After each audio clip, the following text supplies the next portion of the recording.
creature like that, how would it ever die? And this monster starts running right at me. Annihilated by nuclear bombs. Beast is not dead. I put 4 bullets into him. Oh, you're crazy. But I saw that monster too. All I want is for someone to believe me. Contaminated. Face. Horrible. Looked like it would scare you to death. All right, let's get to work.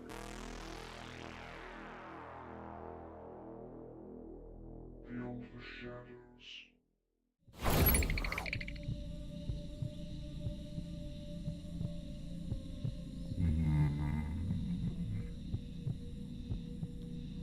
Ronnie Hill didn't wake up screaming or surrounded by bright lights.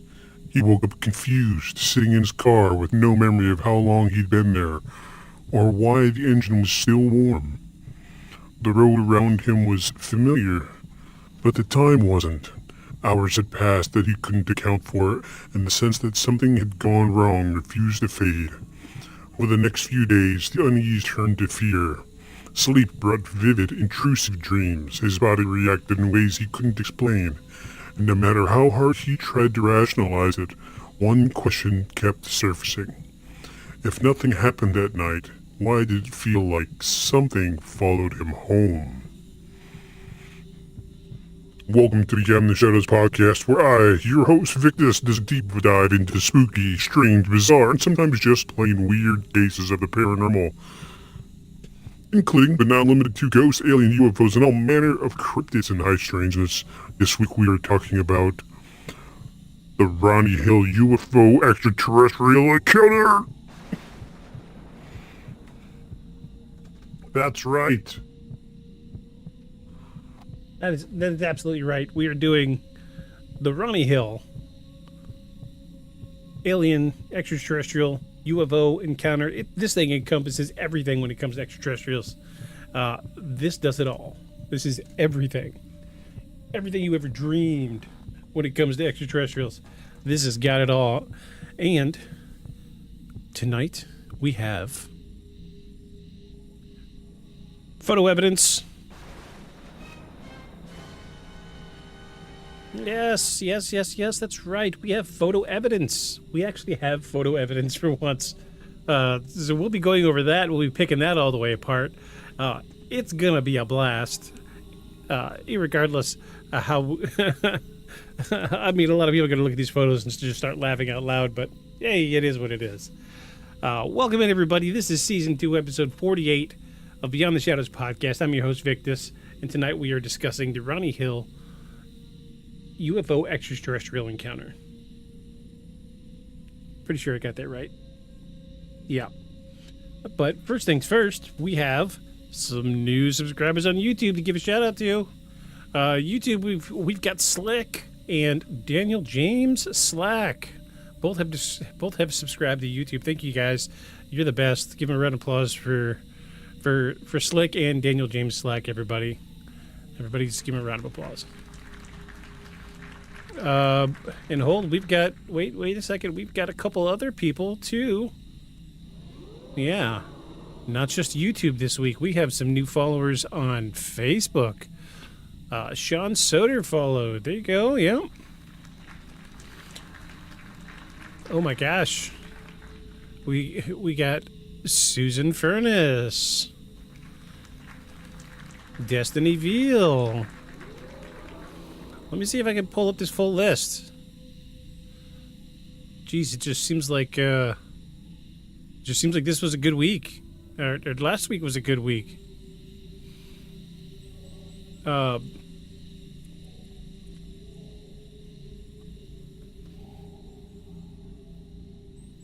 Yeah, I was trying to find the full list. It won't let me see the full list for some reason. Facebook does that.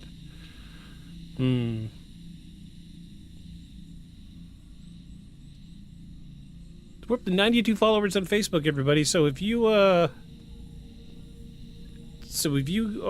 watching some of this content on Facebook, make sure you hit that follow button, because as soon as we hit 100 followers on the Facebook page, I will be able to live stream to Facebook as well.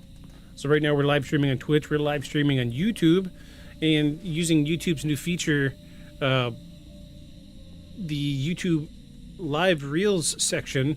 So we even have we have a live video going on reels right now, and hopefully we'll get a couple more people popping in. We'll see how that works out. Let me move some windows around over here so I can see everything correctly. Yeah.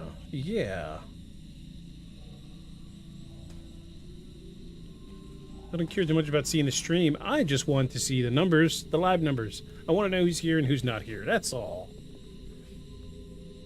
Yeah, that's looking right. That's looking right. Bunch of zeros across the board.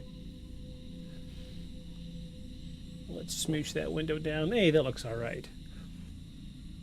Well, let's see. Let me just go through and read some of these names off of the followers on Facebook. We've got Tiffany Ford, Susan Furness, like I said before, Destiny Veal, Bam Bam Benjamin, Travis Foster, Sean Soder, Drizzy Drake, Samuel Pastel, Richard Brittany O'Brien, Wilson Laurie Cochran, Azeron, Wendy Rathel.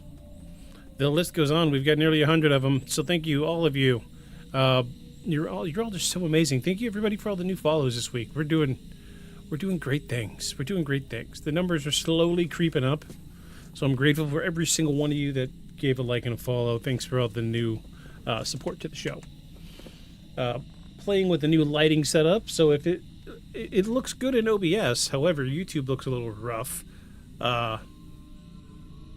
But you know, it says the stream quality is excellent, so I'm just gonna let it ride, Clyde.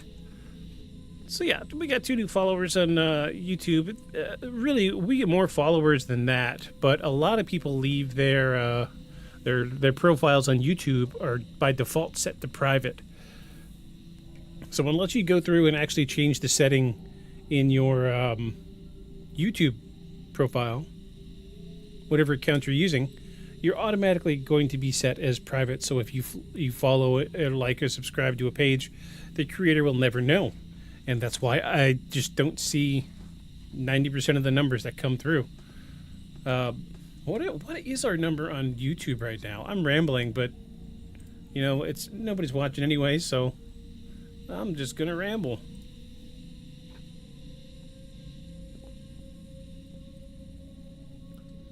$242 current subscribers on YouTube. Things are looking good. Things are getting better. And you know what? I'm not doing this for the numbers. I'm doing this because I enjoy it. It is a thriving passion of mine to want to investigate the paranormal. And as a result, I bring these stories to you.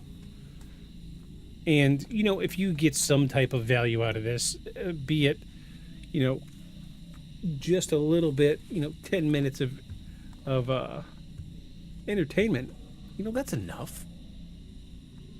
I mean, honestly, even if nobody watched, I wouldn't be upset because I'm still creating what I love creating. And that's why I'm here. At the end of the day, that's why I'm here. I enjoy this with all of my heart. I'm doing this for the right reasons. Finally, so back when I was streaming gaming, I was in it for the wrong reasons. I streamed because I wanted to be internet famous, but it's such a saturated market. Nobody wants to watch another streamer. Unless, you know, like Oprah decides to plug me overnight, which isn't going to happen. Anywhoots, before we get into it, we do have 2 small segments to get into. First of which is this week's News and Paranormal, where we look at the latest and greatest spooky and creepy and just plain weird headlines from around the world. Are y'all ready for this week's News and Paranormal? Because I am. Let's go. Let's rock.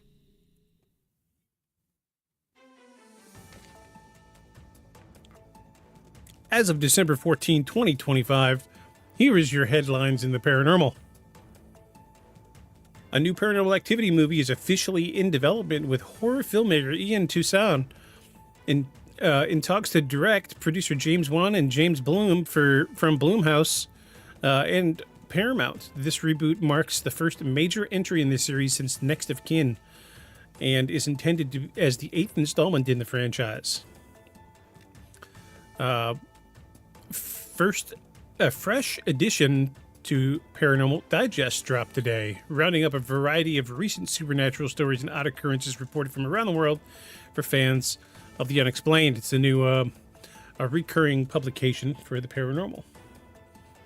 The horror franchise continues haunting beyond screens. A strange stage adaptation of Paranormal Activity has extended its run on the London West End, offering audiences a theatrical, immersive horror experience that diverges from the found footage format. In Rhode Island, a lawsuit was filed over the sale of the iconic Conjuring-related house. Investigated by Ed and Lorraine Warren, the dispute centers on the seller's mental capacity and concerns about proceeding with the transaction for a historical paranormal site. Other paranormal news: UFO atmospheric phenomena continue to spark speculation. A rare jellyfish-like red translucent luminous event was spotted above a storm and explained by NASA as a rare atmospheric sprite, but public curiosity about alien explanations remain high. Community paranormal forums remain active, with strange photo evidence and encounters circulating online, keeping grassroots interest alive, even if verified evidence remains elusive. Scientific skepticism persists. Surveys show most Americans remain skeptical about ghost psychics and supernatural claims, despite the popularity of paranormal media and pop culture. And that wraps up this week's news in paranormal.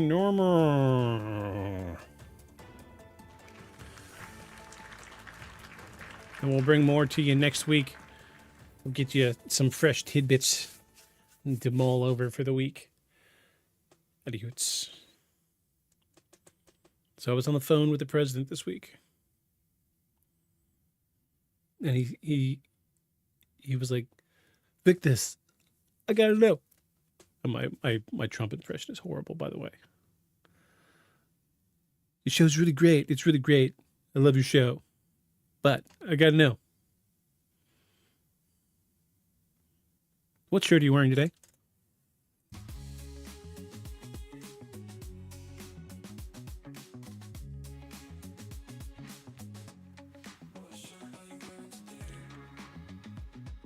In case you haven't seen it already, it's been peaking. Hey fella, how's it going? Blip, how you doing, friend? Welcome. I saw you were in Hef stream earlier. Got to see some gameplay. Me and Heffies go way back. Way back. You're just in time for the best segment of the show. What shirt are you wearing today? Ooh, you get the whole song. Yeah, you get the whole song.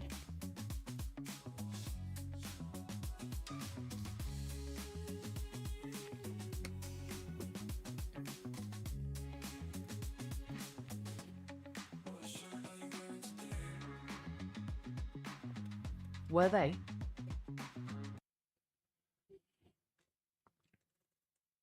Oh, Hef, what are you doing over here? Shouldn't you be... Flip, that noise came in. What? Was it? What are you doing, Was Hef? I? Were you... Why you... Was it... Who? What? Why? Him in bed. Oh, okay. Bed already? Jeesh. Not doing anything with your SO tonight, huh? I thought you were still streaming, bud. Wow. Jeez, yeah, you're calling it a night early. Anyway, we've come to the segment of what shirt are you wearing today? And Hef, you're invited. Blip, you're invited. Let's see what shirt you're wearing today. Check it out. I got Back to the Future today. Back to the Future. I'm also wearing my sweet... Shish is 3 hours behind. We usually do stuff at like 9 p.m. They're 6 p.m. after they get done with stuff and getting to eat. Yeah. I get it. Oh, my knees are killing me today. Oh, jeez. Yeah, so Back to the Future shirt. Sweet skull sweater. This is actually a woman's sweater, but I don't care because women get all the cool clothes anymore. Men get to deal with the drab V-necks. And it's just too darn cold in this office. This house is so old, there's so many air leaks that I'm freezing. And I'm not going to turn the heater on because it's not going to work. just won't heat up this room. Well, I'm glad you're here, Hef. Glad you're here, Flip. Everybody's here. Whole squad's here. Whole squad. Glad you're here. So glad you're here.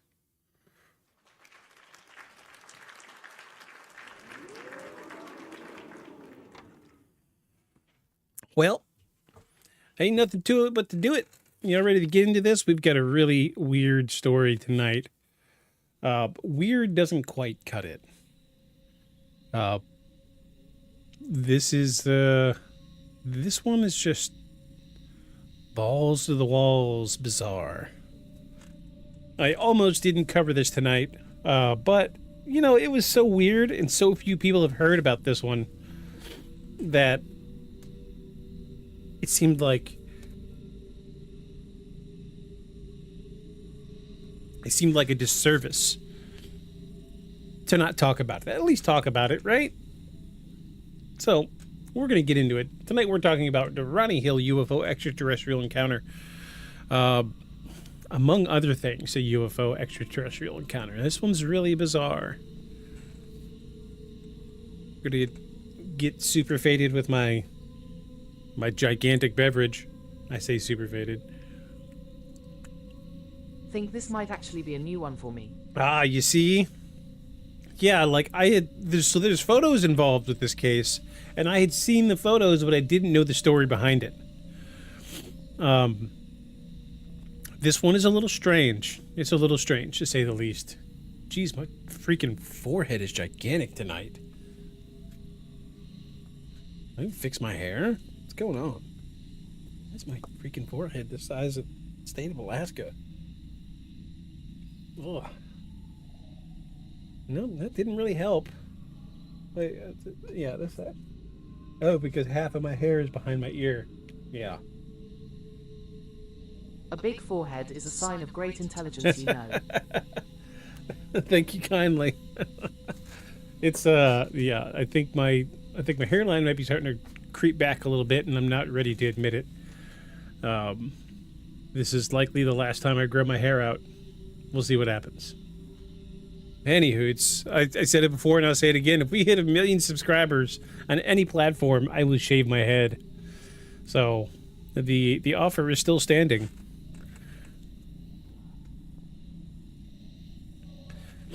Yeah, that's my story and I'm sticking to it. I doubt we're going to get it, but maybe one day.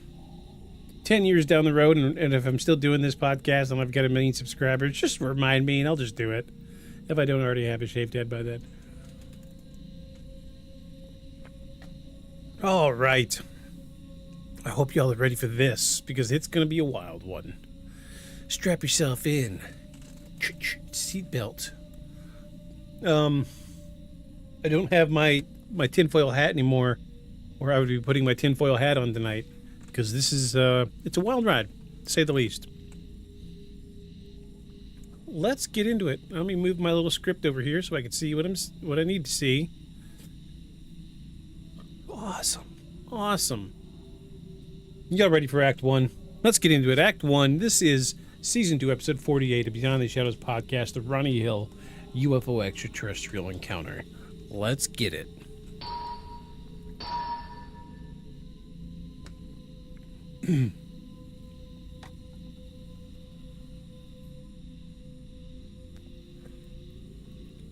When stories surface involving missing time, strange encounters, or unexplained experiences, the first instinct is to often look for cracks in the person telling it. People want context that makes the story easier to dismiss, something that allows the extraordinary to be filed away as misunderstanding, exaggeration, or fantasy. In many cases, that instinct isn't wrong. But the Ronnie Hill incident stands apart precisely because it resists those shortcuts. Before the night that would come to define the rest of his life, Ronnie Hill was not searching for answers beyond the ordinary. He wasn't drawn to UFO lore, abduction narratives, or paranormal explanations. There's no record of him attending conferences, reading fringe literature, or discussing unexplained phenomena with friends. He wasn't someone who framed the world through mystery. He framed it through routine. Ronnie lived in Florida in the early 1990s, an environment that often fades into the background of this case, but plays a subtle role in shaping it. Florida's roads stretched long and flat, especially outside major cities. At night, these highways can feel endless, dimly lit, repetitive, and quiet. It's the kind of place where driving becomes automatic, where the mind drifts without losing awareness, and where the difference between minutes and miles can blur. Still, Ronnie knew these roads well. He drove them often, sometimes late, sometimes alone and without incident. There was nothing inherently dangerous or unusual about being behind the wheel at night. It wasn't a stormy evening. There were no warnings or disruptions, no reason to treat the drive as anything other than forgettable. And that normalcy is important because the story doesn't begin with something strange happening.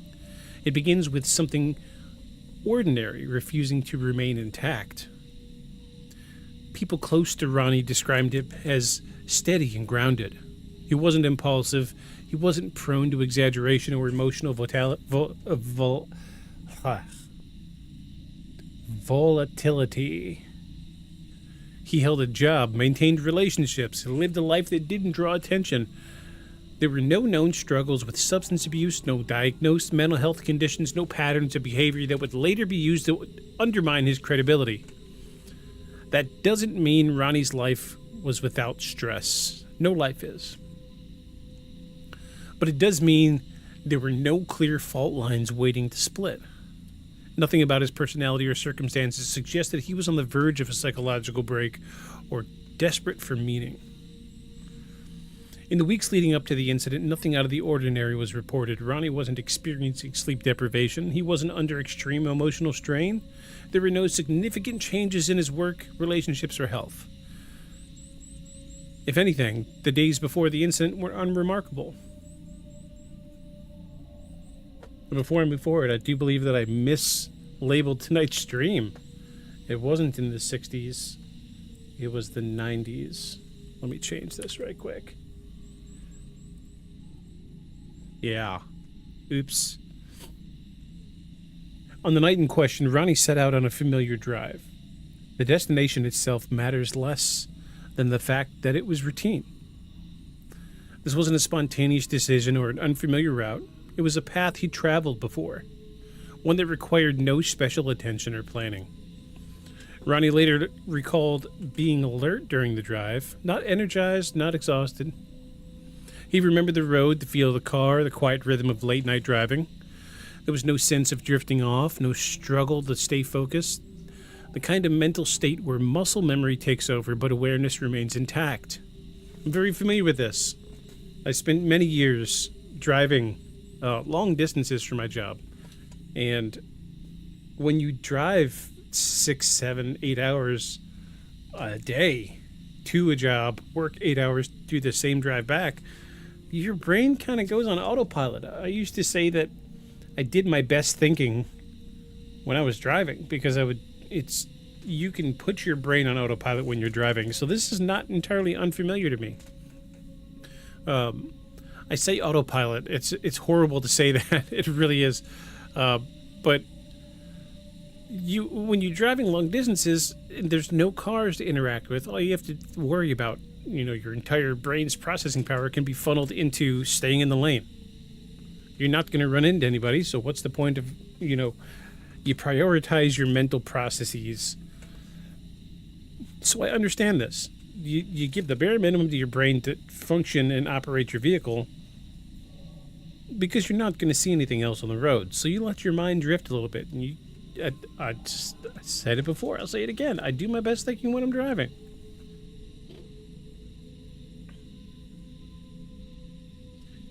Ronnie later recalled being alert during the drive. There was no sense of drifting off, no struggle to stay focused. The kind of mental state where muscle memory takes over, but awareness remains intact. And then the memory ends. Not gradual, not as a blur. It just stops. That distinction is crucial. People misremember things all the time. Memory fades, reshapes itself, fills in gaps, but what Ronnie described wasn't confusion or uncertainty, it was absence. A clean break in experience. as if a section of time had been removed rather than forgotten. At the moment it happened, Ronnie didn't know that it happened yet. He didn't experience fear or panic. There was no dramatic transition, no sense of falling asleep or losing consciousness. The drive didn't feel uninterrupted. It felt unfinished. What makes cases like this difficult to assess is that missing time alone isn't proof of anything extraordinary. Fatigue, microsleep, disassociation are all well-documented phenomena. Ronnie would later explore these explanations himself, clinging to them because they offered a sense of control. But what separates this case from more mundane examples is how resistant the missing time proved to be. When Ronnie became aware again, he was still inside his car. The engine was running, the vehicle was intact, nothing appeared damaged or disturbed, and for a brief moment it felt like the drive had simply continued. But that sense of normalcy collapsed as he began to register details. The car was stopped in a way that suggested intention rather than an accident. He wasn't slumped over the wheel or parked haphazardly on the side of the road. The surroundings were familiar, but not where he expected to be. When he checked the time, the numbers didn't align with his last memory. Hours had passed. Ronnie didn't accept that immediately. He assumed error, a misread clock, a faulty watch. He checked again, but the time didn't change. Despite that realization, his first response wasn't fear, it was logic. He searched for explanations that didn't require anything extraordinary. Perhaps he had pulled over and forgotten. Perhaps he lost track of time without realizing it. Perhaps fatigue had taken over him briefly. But his physical state contradicted those explanations.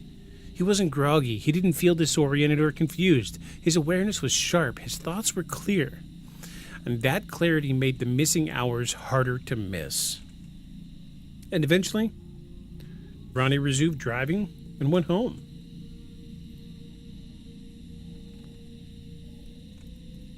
He didn't contact anyone.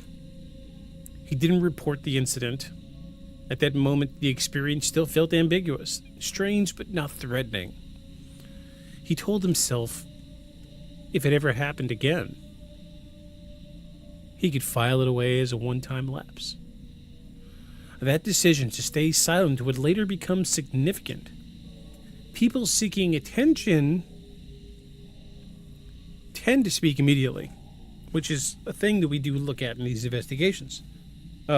One of the first questions we like to ask in the investigation generally is who's making money off of it, and then secondly, who's getting famous off of it.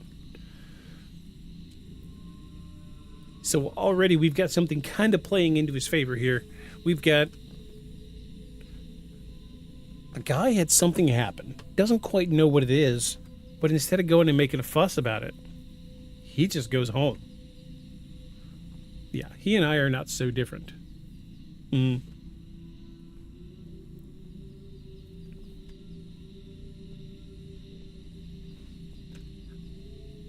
Sleep that night was restless. When dreams came, they were vivid and intrusive in ways he hadn't experienced them before. They weren't symbolic or fleeting images. They had structure, repetition, a sense of continuity that lingered after waking. He later described sensations of immobility, of being unable to move or speak, paired with the awareness of presence. Not overt hostility, but observation, examination. The emotional tone was less terror and more violation, a feeling that something had occurred without consent. The dreams returned repeatedly.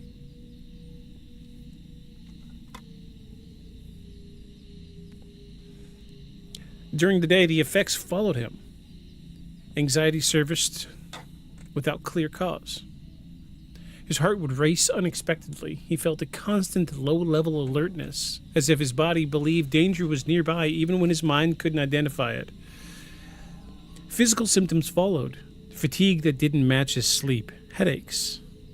A sense that his body was reacting to something his memory refused to access. Medical explanations were considered, but nothing immediately accounted for the combination of symptoms.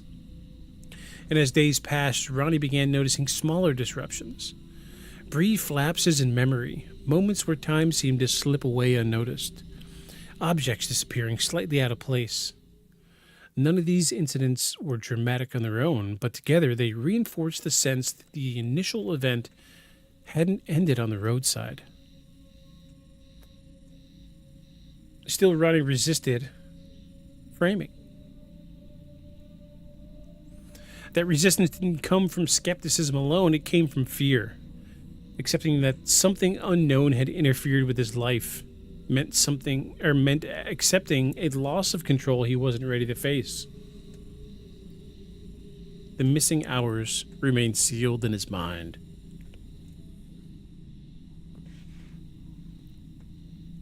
No memories returned, no fragments surfaced. The gap behaved less like a forgotten information and more like something deliberately inaccessible. Whether that perception was psychological or something else entirely would become a central question of the investigation. And by the end of the first week, Ronnie understood one thing clearly. Whatever had happened on that drive wasn't confined to the past. It was active, ongoing, and it was changing the way he experienced his own life. This wasn't a story that began with aliens or extraordinary claims. It began with a fracture in time, a man trying to understand why his reality no longer felt continuous.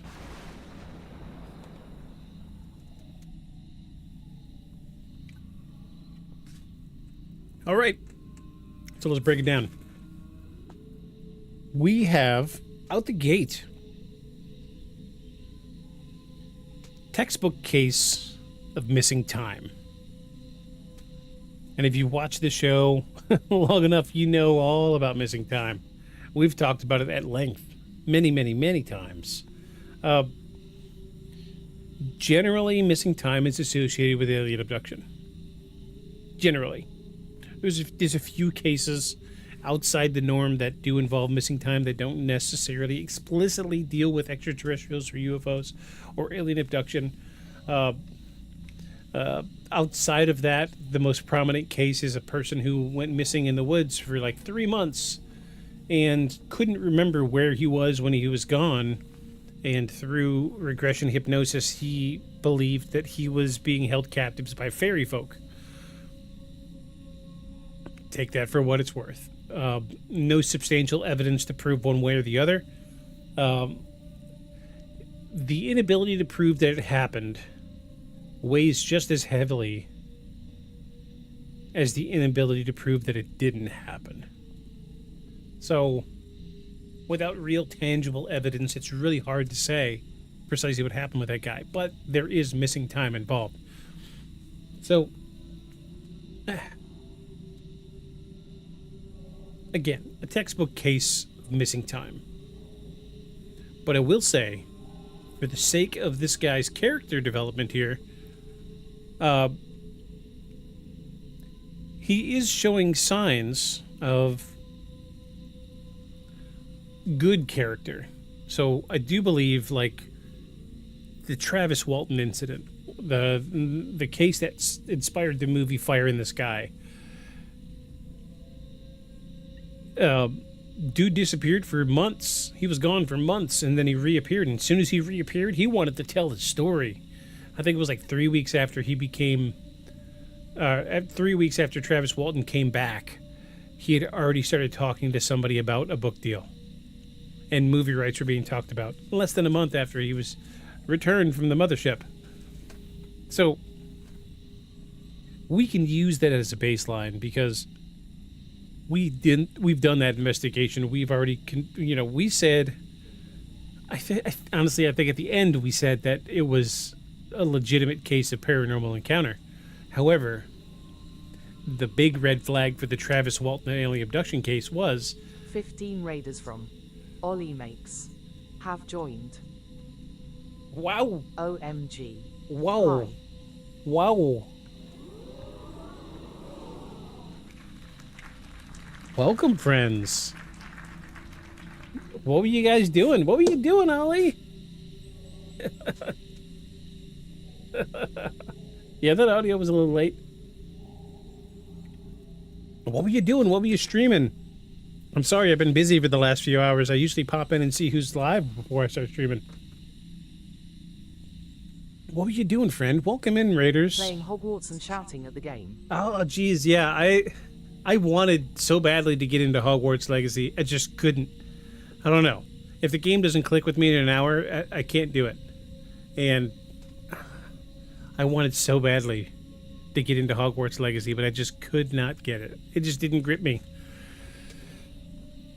What were you yelling for? That's what I want to know. And again, welcome, Raiders. I don't have some fancy... I am enjoying just destroying stuff and trying to break it. Yes, of course. One of my very favorite YouTubers, his name is She Says, and he literally does boundary breaking, and oh god, I love his channel. It's amazing. It's incredible. He does a lot of older games, but still, he pro level boundary breaker.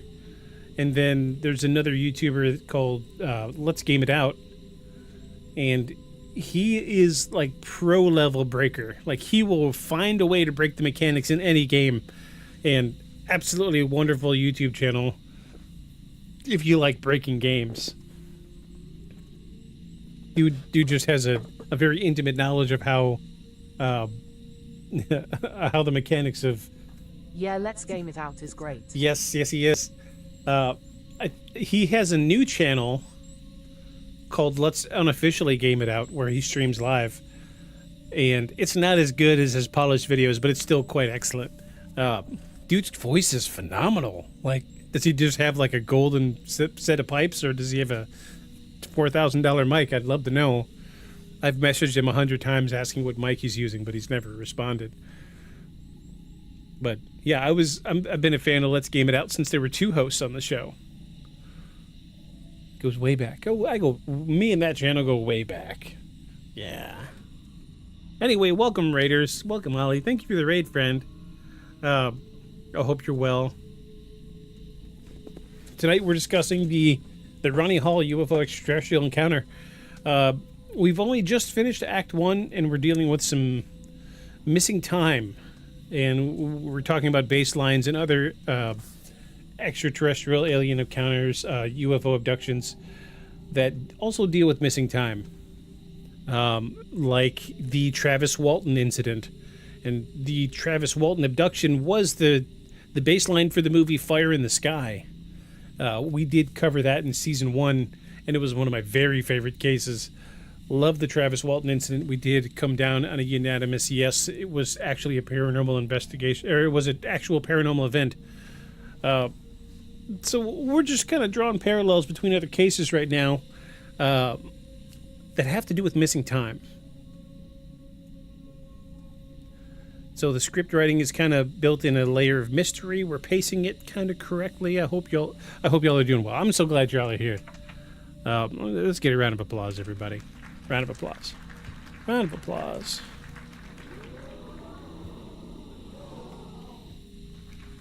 And Ollie, you get a lint liquor for rating. Here you go. This is for you, Ollie. Who are you calling a cootie queen, you lint liquor? Is Ronnie Hill the alien photo man? Yes. Yes, he is. You're the first person to come out and say, oh, I've heard of that one. So up until I started doing research for this case, I've seen the photo, but I didn't know the story. And working on the script for this week's episode, learned quite a bit. We've got a few prevailing theories, the public's opinion on what really happened, how the photos are made, and we're going to dig through them. Because if you've seen one episode of this podcast, you know that I'm a photography junkie, and we will pick these photos apart. We will dig it. We will dig it to its foundation. Pick up a shovel and dig. Like what you're seeing, we have a YouTube channel. https://www.youtube.com/@beyondtheshadowspodcast. Watch the backlog of older episodes. I don't think she was supposed to say that out loud. Oh well. Anyway, yes, that is the very Ronnie Hill. It's really funny. I hesitated to actually tag a friend of mine from high school named Ronnie Hill, just to see if he wanted to watch for shits and gigs. Didn't put it together until I was setting up. Air duct alien. Air duct alien. Yeah, I just total brain fart wanting to message him until right before the show started. I was like, yeah, I should. But, he's a grown-ass man. He's got a life. He doesn't need me bothering him about this show. Anywhoots, we're about to get into Act 2. Any hoots and hollers. We're about to get into Act 2. Any hoots and hollers. I need to get that audio clip. Any hoots. Yeah, the soundboard's chock full of shit I don't use, so I would love to get an Any Hoots audio clip in here. We're about to get into Act 2, The Hours That Don't Exist. These are subheading. Hope y'all are ready. Hope y'all got your muck boots on, because this shit's about to get deep. Let's go, Act 2.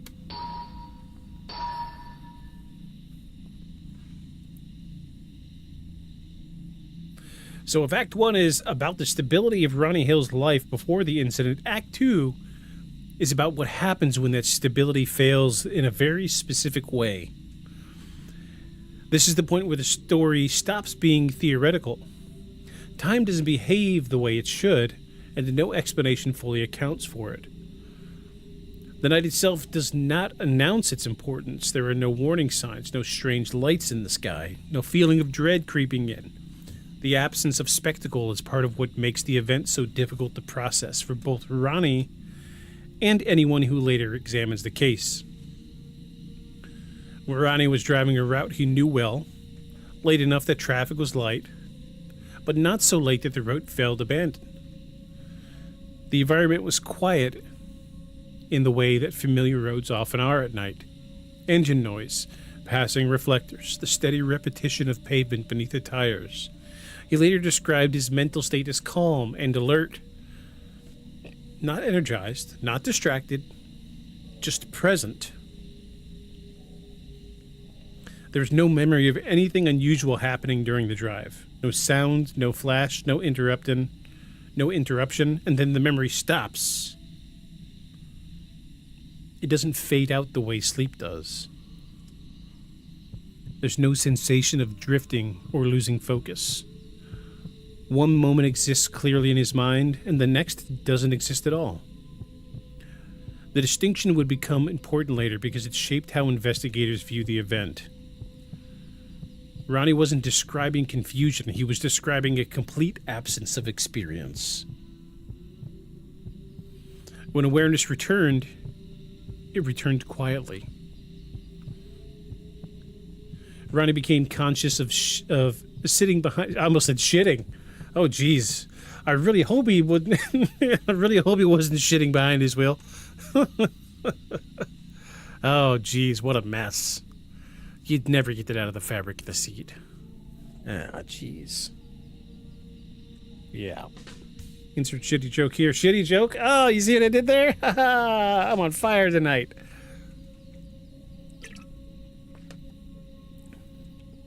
All right. Ronnie became conscious of sitting behind the wheel of his car. The engine was still running, the dashboard lights were on, and at first glance, everything looked normal. It took several seconds for that assumption to unravel. But the car wasn't moving. It was pulled over haphazardly at an awkward angle on the shoulder.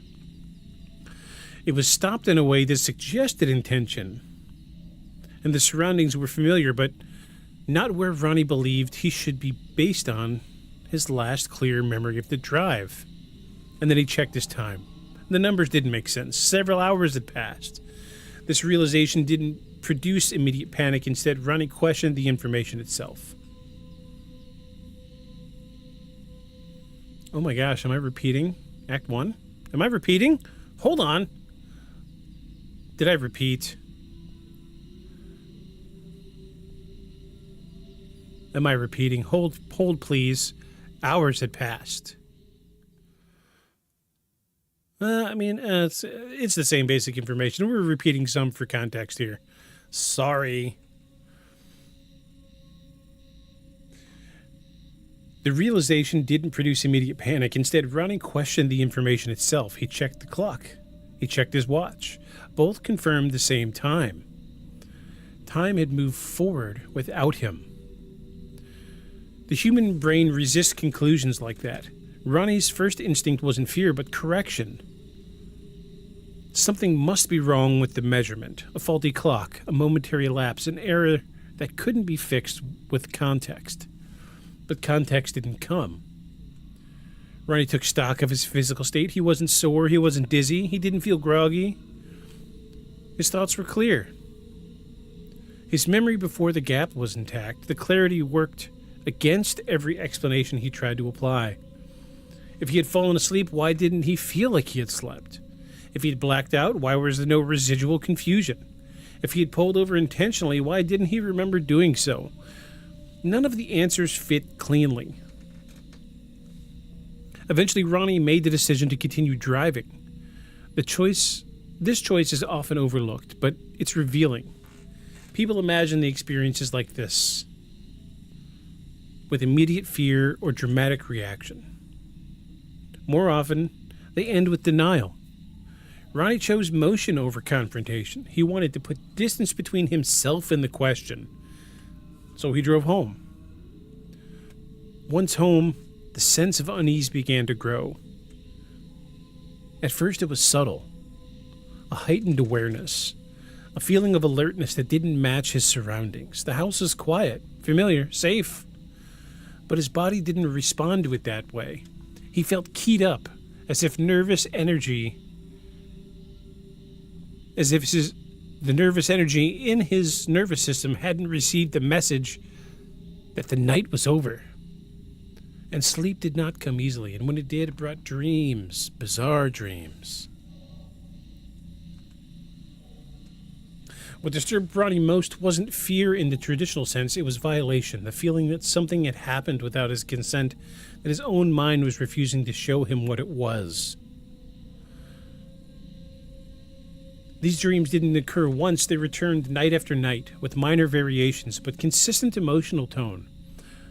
The repetition mattered. Random nightmares tend to shift and dissolve. These did not. And during the day, the effects followed him. Ronnie began experiencing anxiety that didn't correspond to his thoughts or his environment. His heart would race unexpectedly. He felt a constant low-level tension as if his body was preparing for something his conscious mind couldn't identify. He wasn't afraid of a specific outcome. He was uneasy in a more fundamental way. Physical symptoms accompanied the psychological ones. Persistent fatigue set in, despite no obvious disruption to his routine. Headaches appeared without clear triggers. He described a general sense that his body was reacting to something unresolved. At first, Ronnie tried to compartmentalize it. People are remarkably good at convincing themselves that discomfort will pass if ignored. He told himself that stress could explain the symptoms, that the incident on the road, strange as it was, might have unsettled him more than he realized, but the symptoms didn't fade. Brief lapses in memory, moments where time seemed to slip away unnoticed. What made that pattern troubling was how closely it mirrored the original event. Time wasn't behaving consistently. Awareness seemed to blink in and out at unpredictable moments. The sense of continuity that people rely on to define themselves was weakening, and still Ronnie resisted extraordinary explanations.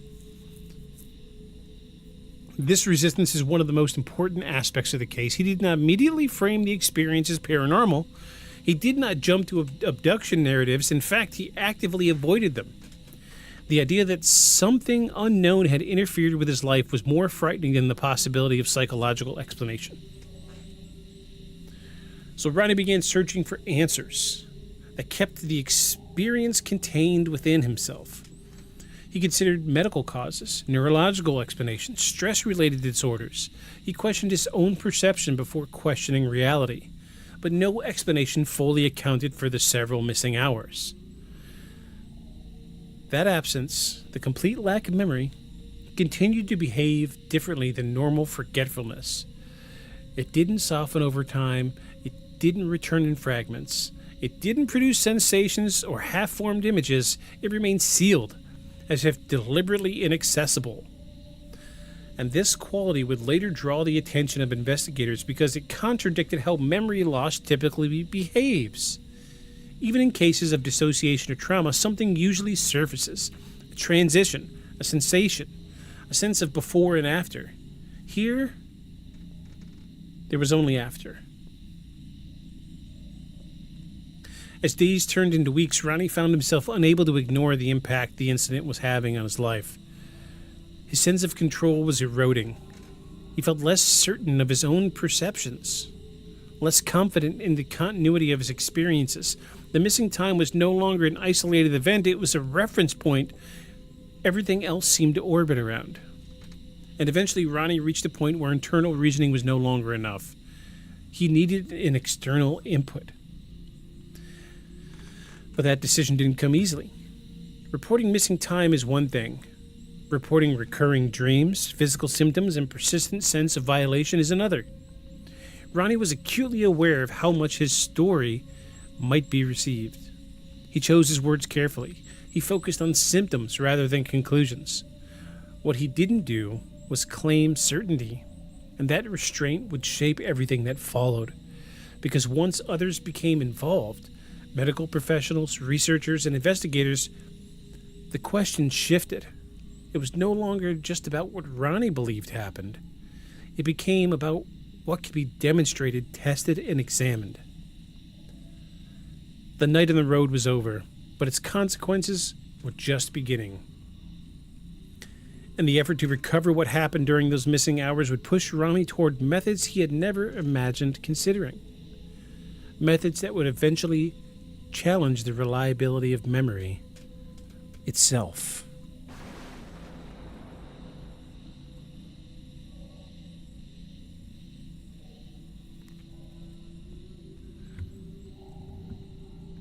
Okay, so forgive me, Act 2 was pretty much a recap of Act 1. With just a little bit of, like, extra details at the end there.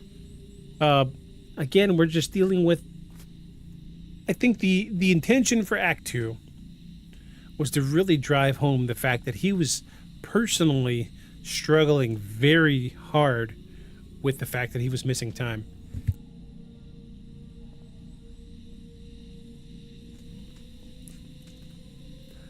So I have one moment in my life where I've lost time. And that was like 7 years ago. So I'll tell you. I'll give you a little baseline. All right. Me and two friends were hanging out at my place. We're playing Call of Duty. I drank a half a glass of wine, maybe. I get up out of my chair and said, hey, I'm going to go use the bathroom real quick. That is the last thing I remember. Next thing I know, I'm laying on the bathroom floor and someone's beating on the door trying to get the door open. Finally, my friend burst the door open. You okay? You okay? What happened? And I sit up and I realize I have blood dripping off my eyebrow. And then the nausea sets in. I had a concussion. And I just lean forward into the bathtub, throw up. Horrible. To this day, I won't drink that wine again because I just can't do the taste of it. It just reminds me of that event too much. Apparently, on autopilot, I got up out of my chair, walked down the hallway, walked to the bathroom, closed the door, and then blacked out and went face first into my bathtub. Broke my glasses clean in the middle, cracked my face off. I had to get like 12 or 13 stitches. Got a big old scar on my forehead. It's up here. But to this day, it is the strangest sensation knowing that I'm missing time. I mean, a minute, maybe two. I could only imagine what Ronnie Hill was feeling, missing several hours. And this has stuck with me for years. 7 years, something like that. 8 years, something like that. I can't even imagine missing hours. 3 hours? 3+ hours of time?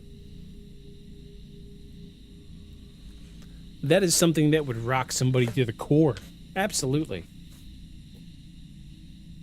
So missing time really, really wreaks havoc on the human mind because we have this construct of time, and it is very linear.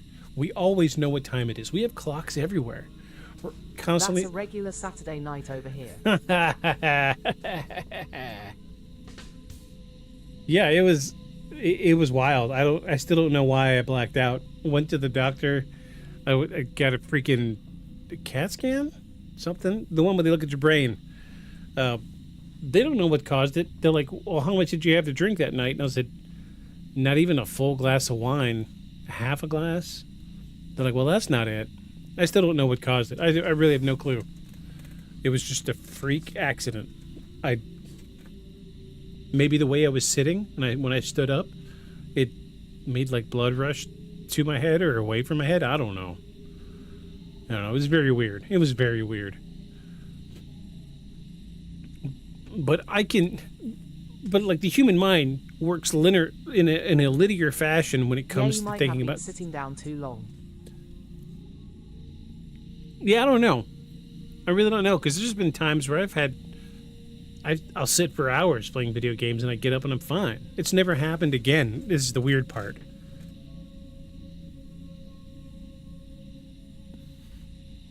I don't know. It's just weird. Really weird. But the moral of the story is I lost a few minutes. Maybe 2 at the most. Prob's a combo of things. Yeah. Very possible.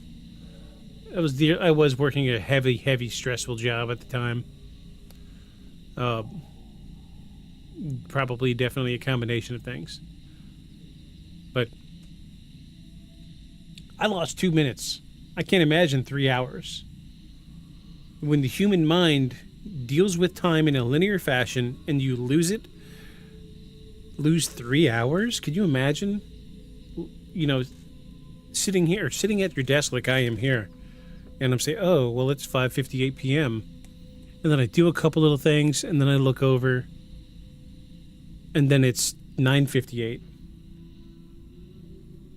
I wouldn't know what to do with myself. I really wouldn't. I would probably freak the fuck out, right? I think anybody in their right mind would. Kudos to Ronnie for keeping his shit together and driving home. It's just, missing time is very strange. And this is one of the few things in these investigations where I'm able to actually say, oh, well, I completely identify with what's going on here because I've had it happen to me. But it's really, really bizarre. The more I think about it, the more bizarre it is. Like, yeah, just my little 2 minutes compared to his 3 hours. Wild. Well, let's move on to Act 3, everybody. Let's move on to Act 3.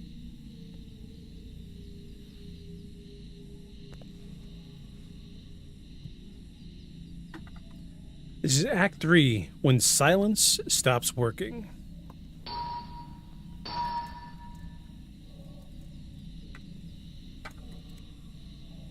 There's a point in cases like this when silence stops becoming a coping mechanism and starts becoming a liability. For Ronnie Hill, that point didn't arrive suddenly. It crept in slowly, built from accumulated strain rather than a single breaking point. The missing hours on the road were no longer the problem. The problem was what followed them. By the second week after the incident, Ronnie understood that whatever had happened wasn't staying in the past. It had altered his internal sense of continuity. Time no longer felt reliable. Memory no longer felt secure, even when nothing outwardly strange was happening. His awareness carried a constant undertone of vigilance, as if his body expected something to repeat itself. This wasn't panic in the dramatic sense. It was quieter, persistent, and exhausting. Ronnie began monitoring himself, watching for patterns in his own behavior. He kept mental notes of how long tasks took. He double-checked clocks. He tried to anchor himself in routine, believing that structure might stabilize whatever felt off inside him. And in many ways, he was attempting to outthink the problem. But the routine didn't restore what had been lost. The dreams continued, not every night, but often enough to prevent any sense of recovery. They remained vivid, emotionally charged, and resistant to interpretation. Ronnie didn't describe them as chaotic. They felt ordered in a way that made them more disturbing. The same sensations repeated, the same awareness of immobility, the same impression of being observed or examined. What changed was how he reacted to them. Initially, he dismissed the dreams as stress responses, his mind attempting to process an unresolved experience. But as they persisted, the consistency began to erode that explanation. Stress dreams usually shift, morph, and dissipate, but these did not. They behaved more like memories trying to surface than imagination trying to cope. During the waking hours, the physical symptoms intensified. Ronnie experienced episodes of sudden anxiety that had no clear psychological trigger. His heart rate would spike unexpectedly. He described moments of feeling disconnected from his surroundings, not fully dissociated, but removed, as if reality had lost some of its depth. These moments were brief, but unsettling. At this stage, Ronnie began to consider medical explanations more seriously. He sought out professionals. Describing his symptoms carefully and conservatively, he avoided speculation. He didn't mention abduction or paranormal experiences. He focused on what could be observed. Missing time, recurring dreams, anxiety, fatigue, headaches. The evaluations didn't yield any clear answers. There was no obvious neurological disorder, no evidence of seizures or fainting episodes, no signs of acute psychological breakdown. Stress was suggested as a contributing factor, but not a comprehensive explanation. Ronnie wasn't satisfied, but he wasn't dismissed outright either. He existed in a gray area, functional, coherent, but clearly distressed. And that ambiguity became its own problem. Without a diagnosis, Ronnie was left managing symptoms without understanding their cause. Their lack of explanation fed the sense of instability. And as time passed, Ronnie began noticing that people close to him were picking up on changes he hadn't mentioned. He seemed distracted, more withdrawn, less certain. Conversations would occasionally stall as he lost track of his own thoughts. None of it was dramatic enough to cause alarm, but it was noticeable. Eventually, he began to talk, not publicly, not broadly, and he chose carefully who to confide in and how much to say. He framed the experience as missing time followed by symptoms he couldn't explain. But even then, the reactions he received were mixed. Some responded with concern and empathy. Others offered rational explanations, suggesting stress or exhaustion.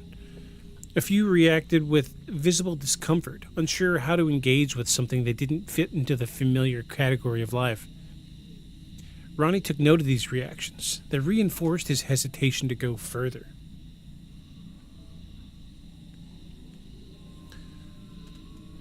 As interviews progressed, patterns emerged. Investigators noted the absence of embellishment. Ronnie didn't add new details over time. He didn't adjust his account to fit expectations. If anything, he downplayed elements that others found intriguing. He seemed more interested in understanding what had happened than convincing anyone else.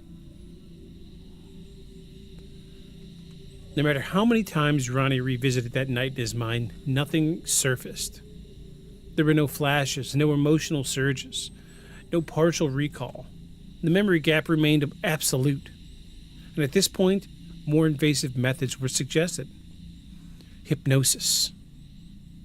Hypnosis entered the conversation not as a solution, but a possibility. Ronnie didn't embrace the idea immediately. He was aware that the controversy surrounding hypnotic regression, false memories, suggestion, confabulation. He understood the risk. The last thing he wanted was to replace one unknown with another. But the absence of alternatives made the idea harder to dismiss. The decision to pursue hypnosis was not driven by belief. It was driven by frustration. Ronnie wanted to access the missing time, even if that access came with uncertainty. He wanted to know whether there was anything there at all. And before moving forward, he agreed to certain conditions. Sessions would be documented. Leading questions would be avoided. He would be allowed to stop at any time. And these safeguards didn't eliminate the risks, but they reflected Ronnie's continued caution. Anticipation alone seemed to amplify his anxiety. The idea of confronting whatever lay behind the missing hours carried in its own psychological weight.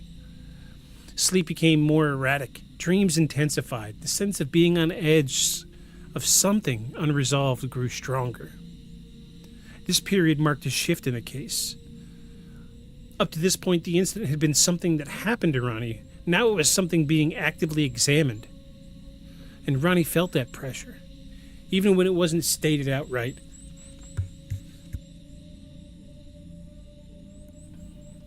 He worried about disappointing people, about failing to provide clarity,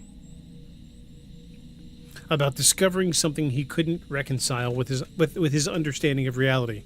And at the same time, he worried about discovering nothing at all, because either outcome carried consequences. And as preparations for hypnosis moved forward, Ronnie's symptoms reached a plateau, rather than a peak. They didn't worsen dramatically, but they didn't recede either. They existed in a sustained state of tension, waiting for something to resolve. And by the time the first session was scheduled, the case had already changed shape. It was no longer about missing time on a road in Florida. It was about the limits of memory, the reliability of perception, the psychological cost of not knowing what happened to you. And once hypnosis began, the story would move into far more controversial territory, one where answers, if they appeared at all, would raise as many questions as they resolved.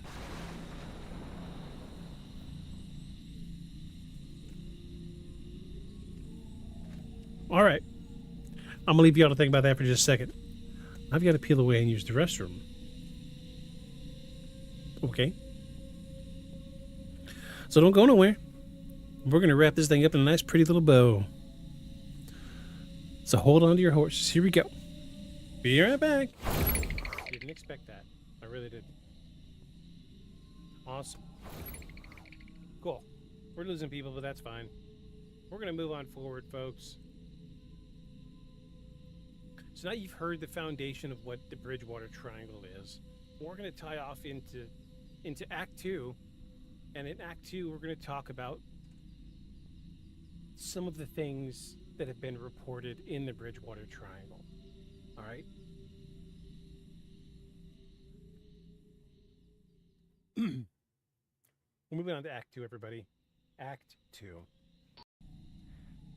And this was in the ground where I dug the hole. You ready for this shit?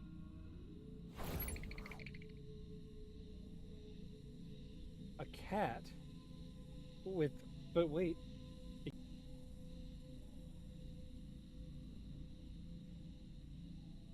Let me shine this light over here. The cat's got green jewels for eyes. So then, this gets crazier. So then my little brother in Arkansas sends me a package. And he was like, hey, I found this for you, and I thought you might like it. I was like, sure, what is it? So I opened up the package, and it had a little cat statue in it. This is the one I found. This is the one he sent me.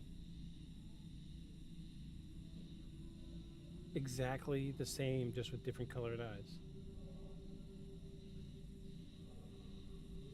Exactly the same. I'm not making it up.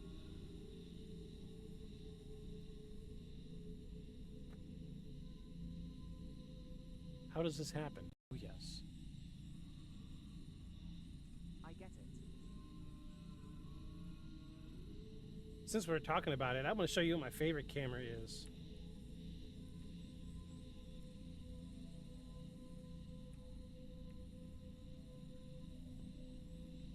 You know what? Yes. I'll show you a picture of it, but then I'll grab it when I go downstairs to use the bathroom.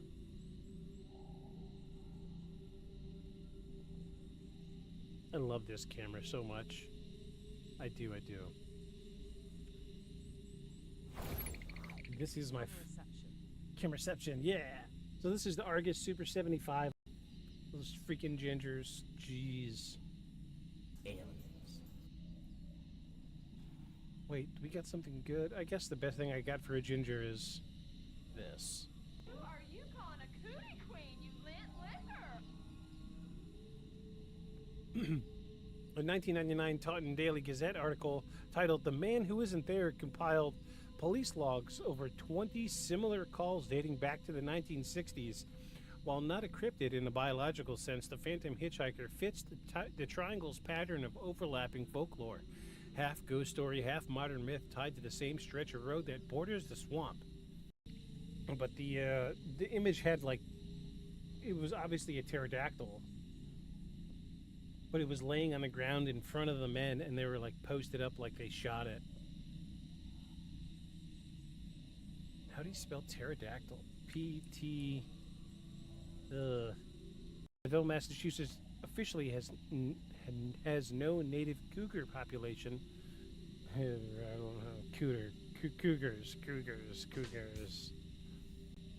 One police report from 1993 filed by Officer Ronald Pine described a large feline shadowing the patrol car at roughly 25 miles per hour before vanishing into the brush.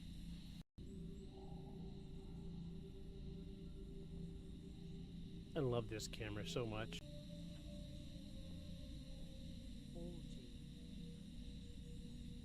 Yeah, I've in another life I was a photographer, and I have a massive collection of cameras. The last count was like 230 cameras. The oldest one is from 1918, and the newest one is from 2026. Very old cameras, very new cameras. I love cameras. I collect them, all ages, all sizes, all styles. When it comes to cameras, it's like booty. I don't discriminate. They're all great.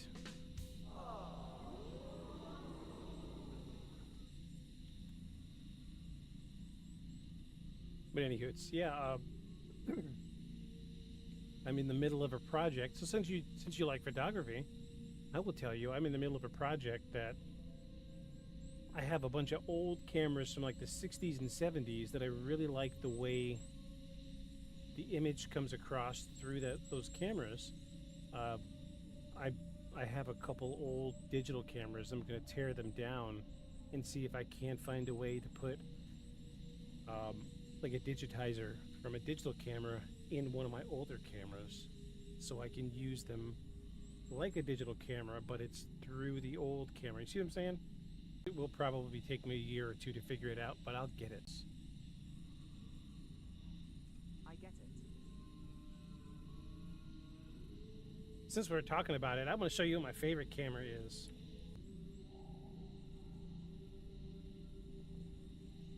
I love this camera so much. So this is the Argus Super 75. I love this camera.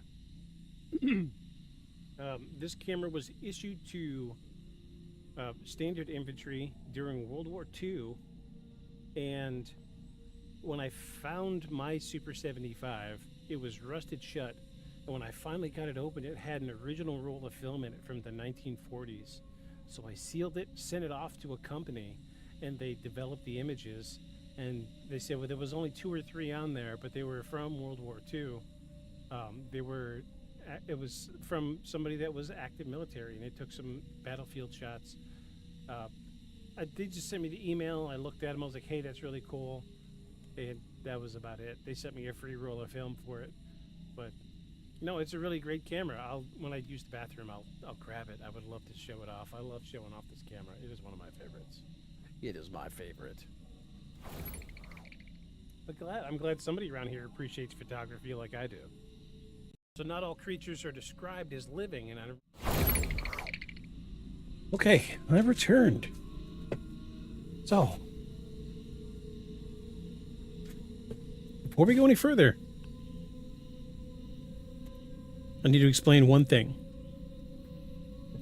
So I researched the subject of what this episode's going to be about, and I gave the information to the person that writes my script. Apparently, and I didn't realize this until right around the beginning of Act 3, something wasn't lining up right. Apparently, there's 2 UFO and alien abduction encounter cases that have to do with the same named person. 2 cases, 2 different cases, one in the 60s, one in the 90s, that have to do with somebody named Ronnie Hill. And I pulled the name because it was attached to some photos. This research is not about the photos. However, I do have a small script written up about the case with the photos. So when we finish this last act here, before we do our wrap-up, I'm going to read, I've got like about 2,000 words typed up. I'm going to read up about the other Ronnie Hill. And that one has photos, and we're going to look at those photos. So I am sorry if I led you all on tonight. I know the stream's description said one thing, and it's sounding like another. This Ronnie Hill in the 1990s is explicitly about missing time and alleged alien abductions. The other one is about photographing aliens and UFOs. We will get to that. I promise you. I'm doing my best to to redeem this episode. I'm a little flabbergasted that it fell through the cracks.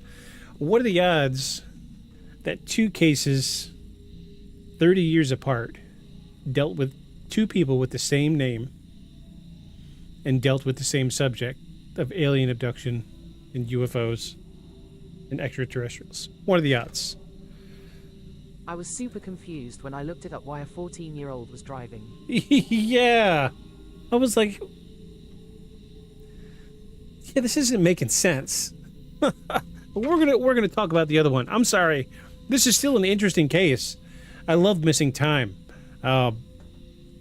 Here in Act 5, we're gonna talk about the regression hypnosis. But we're gonna wrap up Act 5, and then we're gonna read about what happened with the Ronnie Hill from the 1960s, not this Ronnie Hill from the 1990s. This case more interesting than the other one, TBH. Oh, right, yeah. There's tons of stuff on this case. The 1960s Ronnie Hill. It was a stretch to get 2,000 words. So right about the time we finish Act 5, we should be close to about 2,000 words. They're working on the script right now.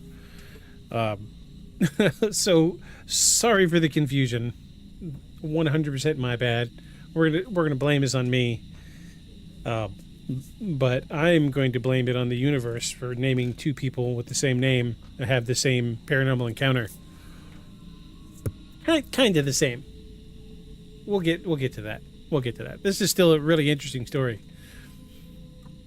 All right, so the end of Act 5, Ronnie Hill had decided to do regression hypnosis reluctantly.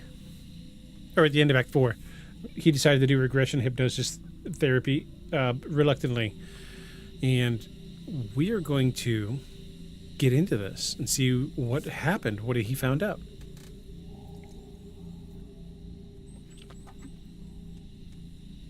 So this is Act 5, everybody. Act 5.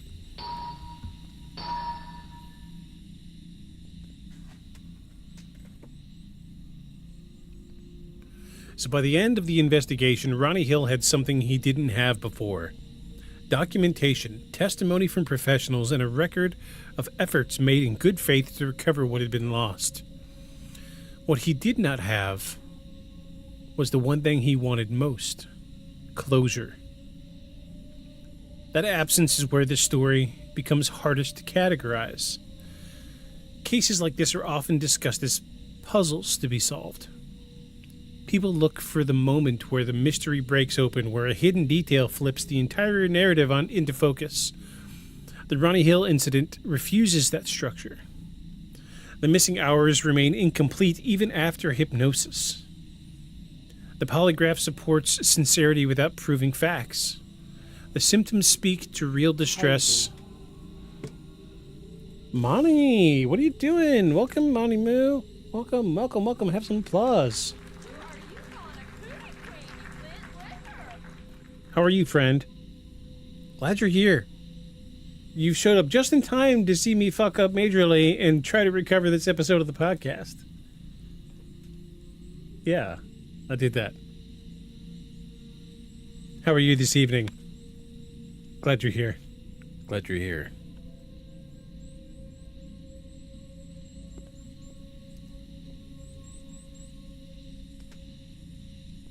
Am well. This is good. This is good. Nice. Where were we? I lost my spot. Yes, the missing hours remain incomplete even after hypnosis, and a story without a clean ending tends to invite extremes.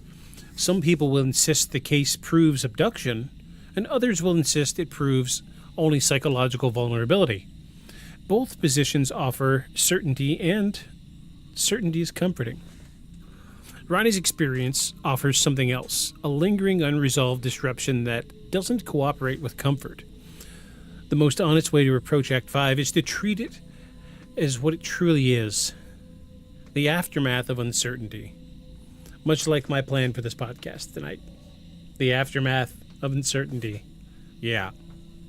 That's what I'm dealing with. Sorry. Sorry, y'all. I feel so bad. I feel so bad. Ronnie did not walk away from the investigation unchanged. Even if the incident had an internal explanation, the impact was externalized through his life. The strain of missing time, the recurring dreams, the physical symptoms, and the pressure of being examined by others left a mark. Trauma does not require a visible attacker. Trauma can form around experiences the mind can't process, especially when the person has no story that makes sense. Oh, I do. I feel so bad. So I don't know if you were here when I said it. I did the research for this episode because I saw some photos, and the name attached to the photos was Ronnie Hill. So I submitted that information to the person that writes my script. And I was like, I want to talk about this Ronnie Hill thing, this Ronnie Hill incident. So they did their research, and come to find out, there's two separate accounts 30 years apart with two people named Ronnie Hill that both deal with alien abductions, both deals with UFOs. And the description for the stream was for the one that I looked at, not this one that I was reading. And I didn't realize until just about 10 minutes ago. So I've been telling a whole story out of context.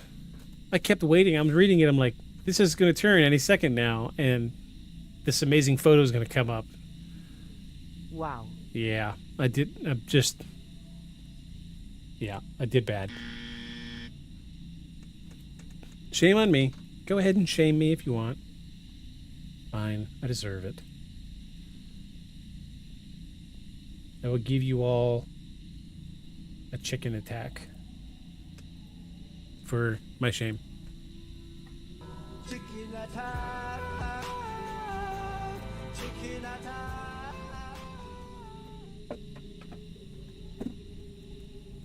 Ooh, okay, that's a new one. Let's trick that one. Yeah. CEEBS. Seeps?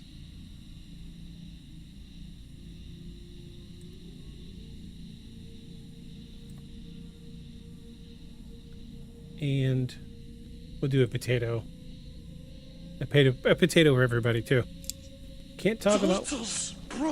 Can't have one without the other. Potatoes. Boil them, mash them, stick them in a stew.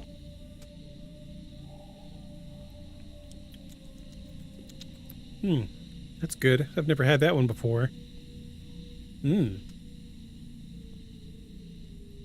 Yes. Shaming you would require effort. Fair enough. I'll shame myself. I don't have any sweet like emotes or anything that would shame me. I don't know. I guess I can put like a dancing anime girl in my face. Shame on me. Shame me, tiny anime girl. There used to be an audio clip attached to this, but I got copyright dinged for it. So, no more audio.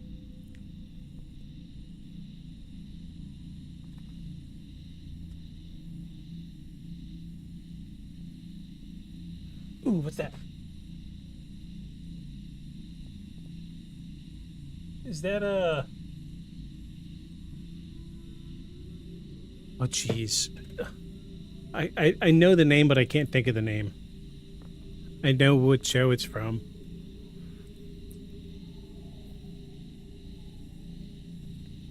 Which reminds me, this show has all sorts of emotes. I don't know if they're locked behind sub walls or nothing. I haven't had a chance to really dig through them and make sure that they're all free. Oh no, the Twitch makes me set them up to where they're not free. Only so many of them are free. Check out all these sweet emotes.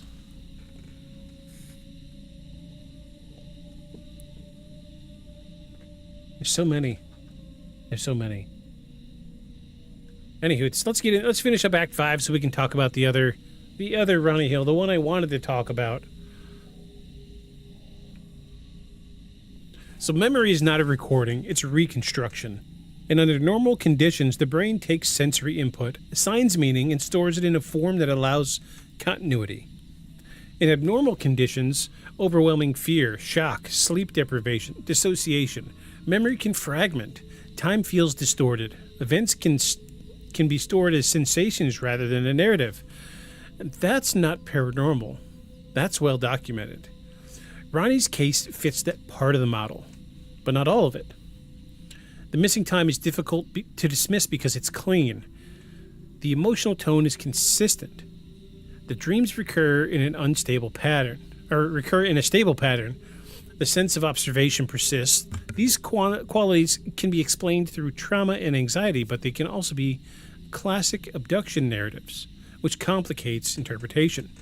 A skeptic will say that the mind borrowed a cultural template. A believer will say the template exists because the phenomenon is real. Both interpretations are possible, and neither can be proven solely from Ronnie's testimony. The hypnosis sessions did not resolve this tension. Hypnotic regression sits in a controversial place. It can reduce anxiety and increase access to internal imagery, and it's also vulnerable to suggestion and confabulation. A person under hypnosis can sincerely describe events that never occurred, not because they're lying, but because the brain is attempting to create coherence. That risk does not mean hypnosis is useless. It means hypnosis is not a courtroom tool. In Ronnie's case, hypnosis produced impressions rather than a cinematic sequence. That matters.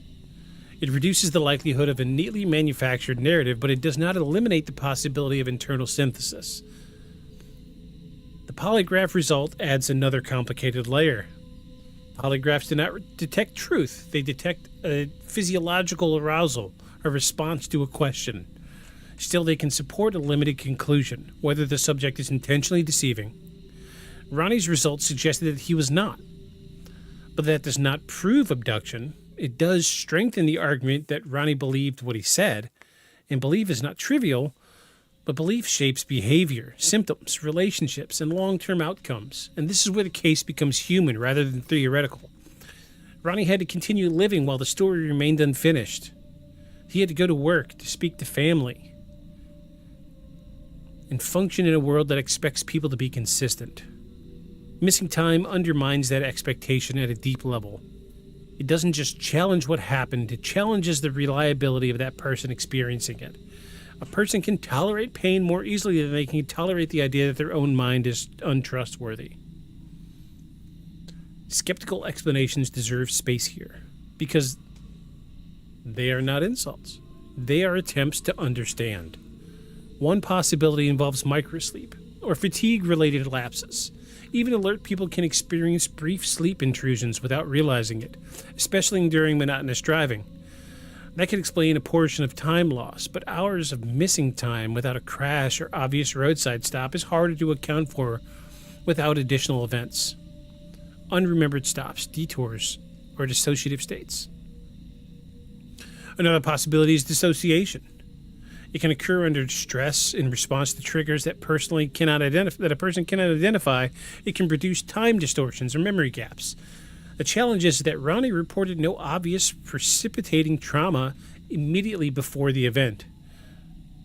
Though triggers are not always conscious, dissociation also does not automatically explain the recurring dreams with a consistent theme of observation and immobility. But it could contribute. Sleep paralysis is another candidate, particularly the recurring sensation of immobility and presence. Sleep paralysis is common and can be terrifying. It can generate a feeling of being watched, touched, or restrained. It can also blend into a vivid hypnagogic imagery that feels like an encounter. This could possibly, very possibly, and plausibly explain the nighttime experiences after the incident. It does not clearly explain the missing hours on the road. Then there's neurological causes. Seizures, transient amnesia, migraines. They can all produce memory loss and confusion. Medical evaluation did not yield obvious answers, but the absence of diagnosis does not equal absence of cause. Some conditions are intermittent and difficult to capture. But that's the problem. Okay? Belief-based explanations also deserved honest assessment. If an external event occurred, something that removed Ronnie from his normal environment, subjected him to observation or examination, then returned him with partial memory suppression, it would explain the clean missing time and the persistent sense of violation. It would align with themes seen in abduction reports: controlled environments, strange lighting, lack of agency, recurring dreams, and post-event physiological symptoms. The weakness in that explanation is evidence. External events require external traces. In Ronnie's case, the strongest support is sincerity, consistency, and a psychological footprint.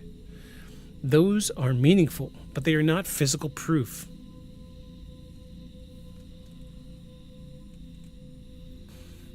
So we've come to the end of Ronnie Hill's case here.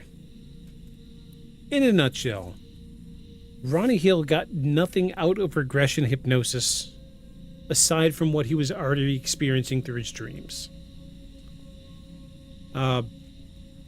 Show of hands, anybody listening tonight, who has ever had sleep paralysis? It's happened once to me, 15 years ago, and it was absolutely terrifying. It's interesting they bring up sleep paralysis. I can see how maybe, just maybe, he's having he had something happen. He doesn't know what happened. He's confused. And I kinda love it. I have it sometimes, and other related experiences. sleep paralysis is really strange to me. Why do you love it, Monty? Are you one of those? You one of those types? But yeah, sleep paralysis is strange. Mine personally, mine bridged from a dream. So I was asleep, I was dreaming, and like I opened my eyes in my dream, and I opened my eyes in real life, and what I was seeing in the room bled into the dream. And I remember trying to scream, but not being able to open my mouth, but I could manipulate my vocal Like the demon is cords. dominating me and taking my body for themselves. Okay, alright. Are you calling a cootie queen, you lint liquor? That's cool. That's a cool vibe. I dig that vibe. But mine was a little different. Generally, sleep paralysis involves what is traditionally called the hag, the old hag. A woman or a shadowy figure will come into the room and sit on your chest. That's what makes you immobile, traditionally speaking. I'm not saying that happens with everybody. I'm saying that's what traditionally, through historically speaking, that is what. I mean, the idea, the concept of the old hag goes back a millennia to medieval times. I didn't have the hag in my sleep paralysis. I was just, I'm the type of person that when I'm up, I'm up. When I'm asleep, I'm asleep. It's the first step in OOBEs if you can roll with it. Ooh, yeah. See, it's funny you say that because I was at the time experienced with out-of-body experiences and never made the connection between the two until many years later. I was learning to play with out-of-body experiences, and I was learning to deal with lucid dreaming. I nailed lucid dreaming. I loved it. To be full control of your dreams, do whatever you want. Absolutely, I loved it. It was some work, sure, but in hindsight, playing with lucid dreaming probably brought on my sleep paralysis. And it only happened to me once, and that's when I stopped. Because it was the most nerve-wracking event in my entire life. Laying perfectly still, not being able to move, trying to scream, but I can't. But I can manipulate my vocal cords. So I'm laying with my eyes open, my mouth shut, and I'm trying to scream through a closed mouth. It's like those dreams where you're trying to run through the sludge. And it's like, no matter how hard you try, it's just dragging you. And the harder you push against it, the more it pulls you back. It was a crazy experience. And I will remember it until the day I die. I think my higher power that the old hag wasn't there, because I probably would have lost my shit. And this podcast wouldn't be here today. I'd probably be sitting in some type of institution, because I'm that person that when I see something, I believe it. And if I would have seen that, it would have done me in pretty good. Yeah. But Blip, yeah, the out-of-body experience stuff I love out-of-body experiences. We should do an episode on that, by the way. Oh, yeah. Hard to quantify, but I get it. I got liftoff once, and I panicked and fell back into my body, and I've never been able to do it again. Never again.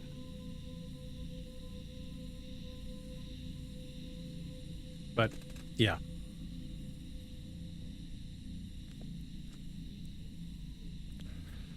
But Monty, I get what you're saying. I can neither confirm nor deny that those types of things are interesting to me. That's all I'm going to say. Any hoots. Yeah, I can see how this all kind of ties back into Ronnie Hill. But what I can't see is how he brought his vehicle to a stop at a weird angle and lost several hours. Okay? So we're going to leave that there for just a minute, and we're going to jump. Let me check right quick, make sure I got this other. I'm going to check the server. I'm pretty sure I got this other. Yeah, okay, we're ready. We are ready. So now we're gonna jump off. We're gonna segue. We're gonna do a little segue. Yep, record scratch. So we've got a little bit of time. So we're gonna talk about the Ronnie Hill incident that I wanted to talk about. before the confusion happened. All right, this shouldn't take long. Just short of 2,000 words. Just short. All right, here we go. Are you ready for this? This is going to be a good one. Not as good as something holding you down in your sleep, but still good.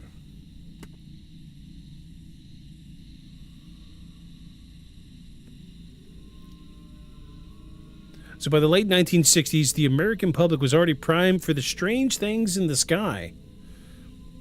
UFO sightings were no longer rare, and stories of unexplained encounters had begun to settle in the national consciousness. Newspapers occasionally ran small articles about lights over highways or of objects hovering over farmland. Most people dismissed them, some didn't. It was in this climate, somewhere between skepticism and quiet belief, that Ronnie Hill took a photograph that would follow him for the rest of his life. Ronnie Hill was not a researcher or a scientist or a man searching for answers beyond his daily routine. He was an ordinary 16-year-old child. Oh, hold on. I think we got some of this. Oh, no, he wasn't 16. Wow, he got some of this information mixed up. The landscape was open, flat, and largely unchanged for decades. Fields stretched out on either side of the road, broken only by fence lines and an occasional tree. It was the type of place where the absence of activity was comforting. That sense of normalcy when Hill noticed something ahead of him that didn't fit. At first, it registered as movement, something vertical where nothing should have been standing. Hill slowed his vehicle, so I guess he wasn't a kid. He must have been like a... I don't know. I don't get an age. We're going to do some more research on this. We're going to do some more research. But as he drew closer, the shape didn't change. It didn't wave. It didn't shift. It stood still, upright, and alone in the field. He pulled his vehicle to the side of the road. The figure was not tall. It was smaller than an adult human, with a narrow frame and proportions that felt wrong the longer he looked at it. There was no visible clothing, no recognizable facial features at that distance. It simply stood there, facing slightly away from him. What disturbed Hill most wasn't the figure itself. It was what sat behind it. Resting low on the ground was a rounded object, smooth and metallic in appearance. It was not shaped like a tractor or a trailer, or anything Hill could reasonably identify. There were no markings, no visible seams or flashing lights. It was silent. Hill remained in his car, heart pounding, watching the scene unfold without movement. He later said that the silence was what struck him most. No wind, no animals, no mechanical noise, just the sound of his own breathing and the engine idling. Instinct took over. Hill kept a camera with him. Nothing unusual for the time. People carried cameras with them for family events, vacations, roadside oddities. What happened next was not premeditated. He didn't consider angles or framing. He simply raised the camera and took a photograph. The click of the shutter broke the stillness. Almost immediately, the figure reacted. According to Hill, the being turned its head, or what he assumed was its head, toward him. The movement was deliberate and unmistakable. In that moment, the situation shifted from strange to terrifying. Hill had the sudden, overwhelming feeling that he was no longer observing something unknown, that he had been noticed. Fear replaced curiosity. Hill dropped the camera, put the car into gear, and drove away as quickly as he could. He did not look back. He didn't stop until the road curved out of sight and the field disappeared behind him. For the rest of the drive, Hill's hands shook on the steering wheel. His thoughts raced through possible explanations. People playing a prank, a misidentified object, exhaustion. None of them felt convincing. The image of the figure standing motionless in the field stayed with him long after he reached home. Days later, he developed the film. When the photograph came back, it showed exactly what he remembered seeing, or at least enough of it to unsettle him. In the image, a small humanoid figure stands in an open field. Behind it looms a rounded object, partially obscured but clearly separate from the landscape. The photo is grainy, slightly blurred, and lacking fine detail, but the composition is unmistakable. There was something there. Hill shared the photograph cautiously, first with close friends, then a small circle of people interested in unexplained phenomena. Reactions were mixed. Some believed immediately, others laughed it off. Where's my beer go? Oh, here it is. A few told him to forget about it altogether, and what Hill did not do was seek publicity. That restraint became one of the most compelling aspects of the case. Skeptics, of course, offered explanation. The figure could have been a person in a costume. The object behind it might have been a staged prop or a natural feature distorted by perspective. The photograph's low quality made a definitive analysis difficult, and that ambiguity worked against its credibility in scientific circles. Yet supporters pointed to several factors that made the case difficult to dismiss outright. First, the era. Special effects were not readily accessible to the average person in the 1960s. Creating a convincing hoax in an open field, complete with believable scale and composition, would have required planning, materials, and motive. Hill demonstrated none of these. Second, the behavior. Hill's immediate flight from the scene and his reluctance to publicize the image did not align with someone seeking attention or profit.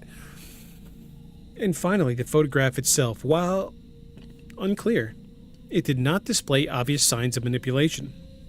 The lighting matches the environment. The shadows fall naturally. The imperfections are consistent with a hurried shot taken under stress. Decades later, researchers still debate what Hill captured that day. Some argue the image represents nothing more than a misunderstood moment frozen in time.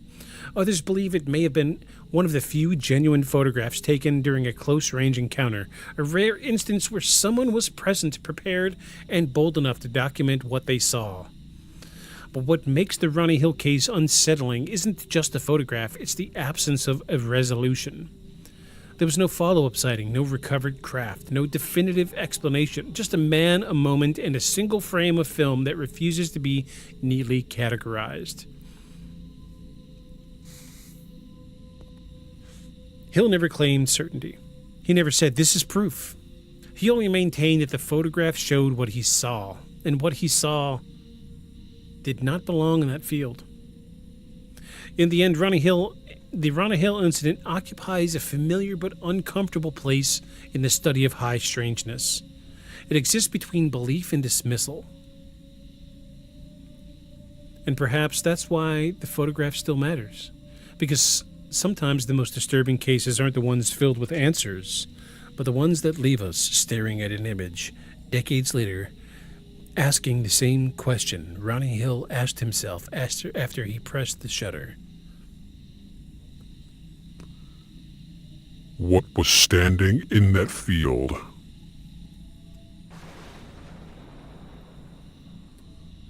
You want to see this photo? I have a copy of the original photo and I have a zoomed in, slightly modified version of the photo.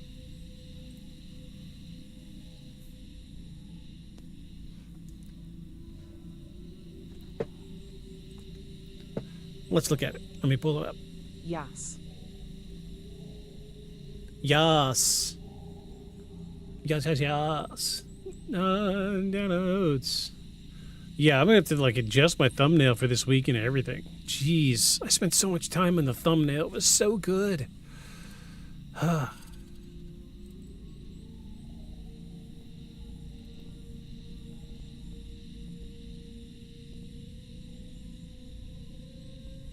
All right. You asked for it. Here it is. I didn't expect that. I really did. Absolutely the wrong button. I'm sorry. I am just off tonight. All right. So this is as high a quality as I was able to find. It's not a very good quality, not a very good high resolution photo. I I'm going to say outright, this is very consistent to a very quickly snapped photo of a Polaroid. Very quickly. You know, we've talked about it in the past. Him. My Polaroid's back here behind me. We've talked about it many times. Okay, it's a little weird. I'm not gonna lie. We could zoom in, but it's gonna start getting a little choppy. It's let me pull up this other photo. So this is the cleaned up version, the zoomed in cleaned up version. So there is one thing that everybody that sees this photo thinks about from the 1960s. And first time I saw the photo, this is what I thought about. So in the 1960s, G.I. Joe was prevalent. And there was a spaceman G.I. Joe. And everybody's like, this is it. This is the spaceman G.I. Joe. That's why it's you know, clever positioning, and you can make anything look in perspective. Right? So you want to see the G.I. Joe? It's not as convincing as you think.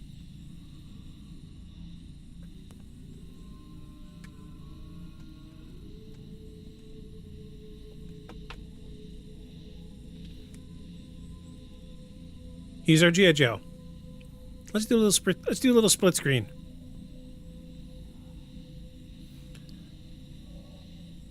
I need this one, and I need this one. And we're going to go this way, and we're going to go this way.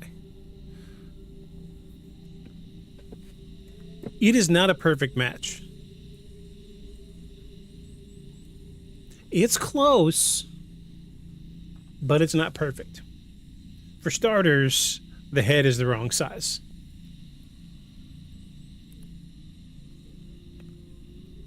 Absolutely, the head's the wrong size. And if you look at the body structure, it feels like... Okay, so if we go back to what he said, that the creature didn't have clothing on. All right?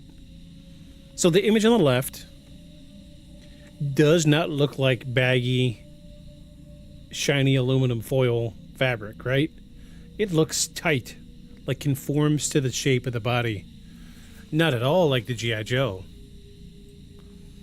The G.I. Joe is baggy. You barely see the shape of the body.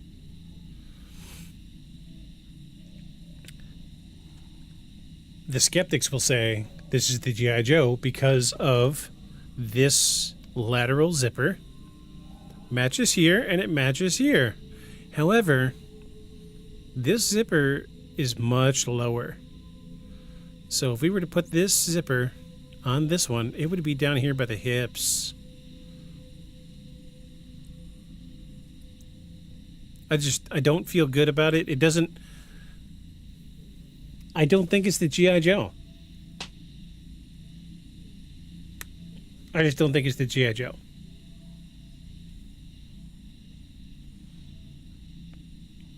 I just don't. It's too the shiny metallic looking that we're seeing on the left side. It just seems like skin tight, right? Compared to the baggy, oversized fabric of the G.I. Joe.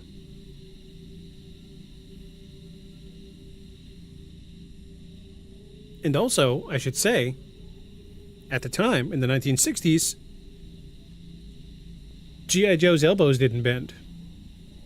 It was the shoulders and the hips. That's all you got. If you moved to G.I. Joe, it was like this. You didn't get this. You didn't get the bend in the elbow. It didn't happen. Not in this one, especially. And if you did, you would never see it from a distance. I don't know. Monty, what do you think? Blip, what do you think? I don't think Interesting. I don't think these are the same.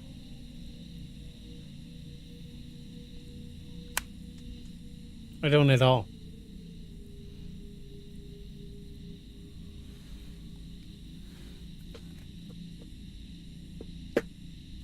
Interesting. That's not an answer.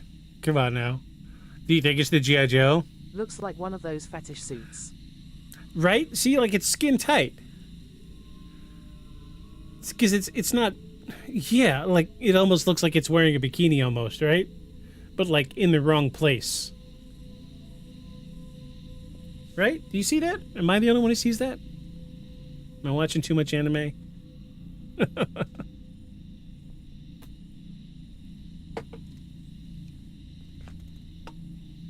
It's weird. Not to mention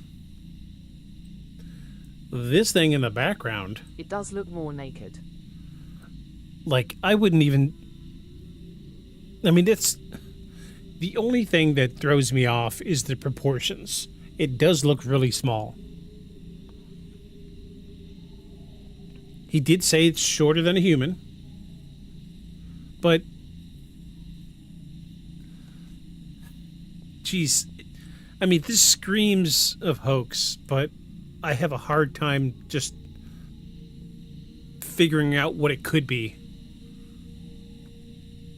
Like, I'm looking at this grass in the background. So this is about what you're going to see at, like, a tree line. This shit here is going to be, like, waist high. But, I mean, if it's, like, a tiny little extraterrestrial, it doesn't need a giant craft, right? Is this Dragon Ball? Is this a capsule? I don't know.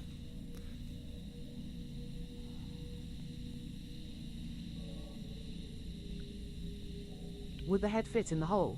Did it crawl out? That's a good question. It does. It's a very good question. So it gives you the concept. Or it gives you the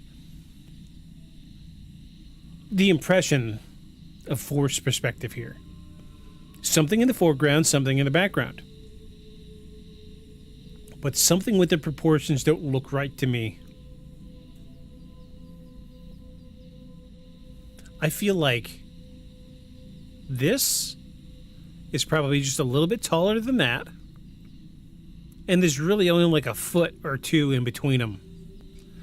Whereas, taken out of context, this could say this is something crossing a field with 15, 20 feet in between the two objects.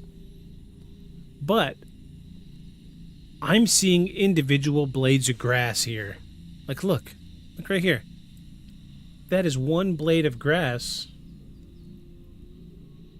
almost as big as the leg. Right? Half as big as the leg, maybe bigger. Yeah, it's just... It makes you wonder if it's like a Barbie spray painted silver. And then they put like... You know, if you were to put this helmet on a Barbie, that might work because those G.I. Joes were big. They were like 18 inches tall, right? Whereas Barbies were, 8 inches, 10 inches, like this. And G.I. Joes were much bigger. Shit, did we just figure that out?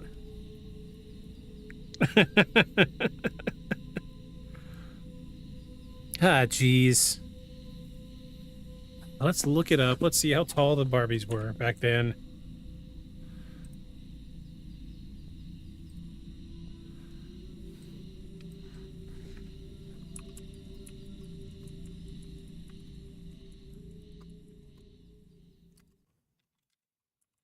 Well done. Oh, 11 inches tall. Okay.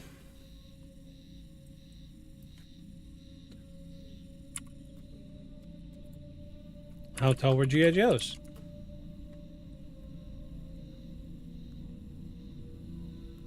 It's not very convincing if it's genuine, but who knows?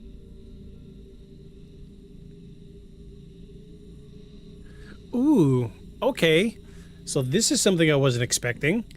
G.I. Joe figures in the 1960s were famously 12 inches or 11.5 inches tall, designed to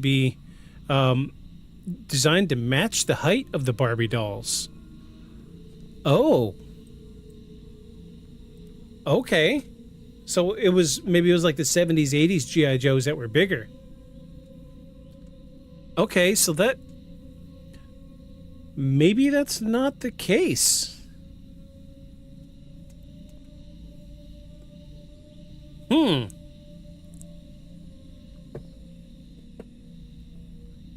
Then, I really don't know then. And, that was the best shake I could give you. I don't think it's the G.I. Joe helmet on a Barbie spray painted silver. Did they have silver spray paint in the 60s? I don't think so, right? But no, it's no, it's not the G.I. Joe. It can't be the G.I. Joe for starters. Let's look at this. Let's zoom into the face. That shape is not the same.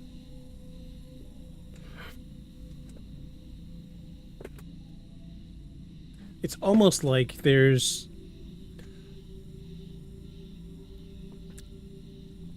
It's almost like it's got a cheekbone structure here. Do you see it? Like, there's a brow ridge right here. That's a nose. Here's some cheekbones.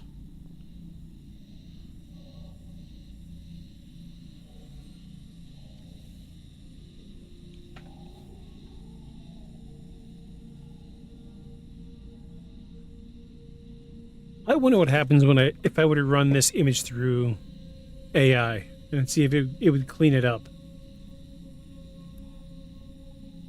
Should I do it? I think I should.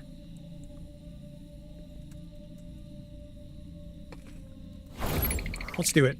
Give me a minute.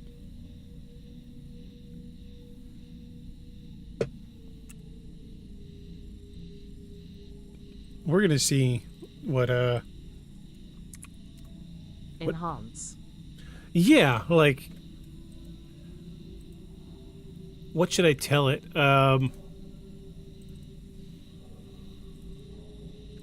Clean up the image as much as possible.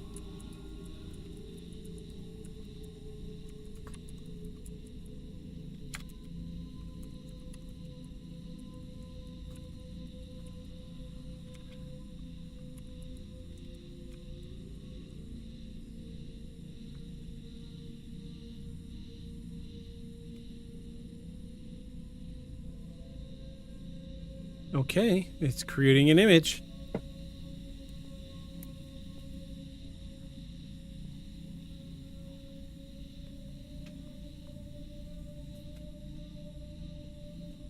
I'm excited. Tune into the past. Right? It's reflective figure. It says creating image, reflective figure in a grassy field. Oh, pins and needles? Pins and needles. Yee.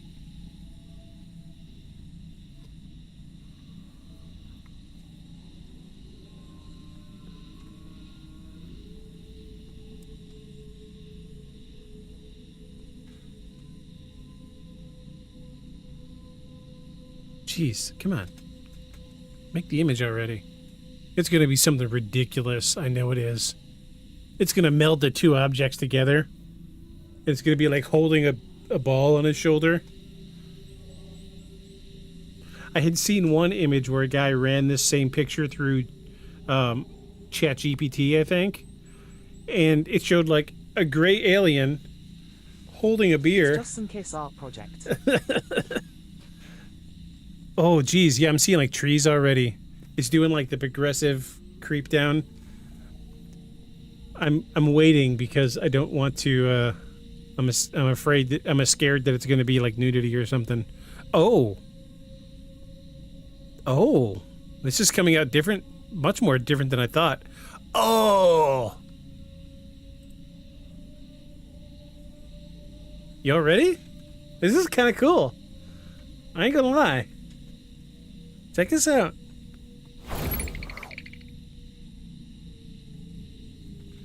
Not bad. You know, it's funny that the image looks like it's like a figure wrapped in aluminum foil, because, you know, that's what I thought about. Because I did an art project in elementary school where we were learning about, like, forming structure and learning to draw, like, the human figure. And, you know, the school couldn't afford to give everybody the little wooden figure that you could pose. So we built a figure out of a coat hanger, and then we wrapped it in aluminum foil. And then we posed it however we wanted it. And... I see your tinfoil hat, and I raise you a tinfoil suit. Okay, yeah. You get it? Yeah, see tinfoil hat? Yeah. All of a sudden, Project Zomboid makes sense.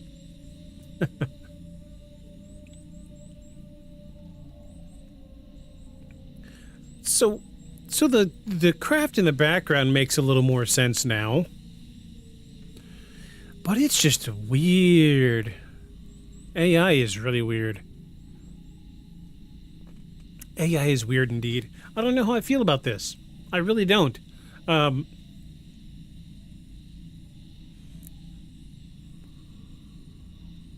There's a piece of me that wants to believe this is real. But there are a great deal of other photos that have this same kind of vibe to it. Let me show you one other.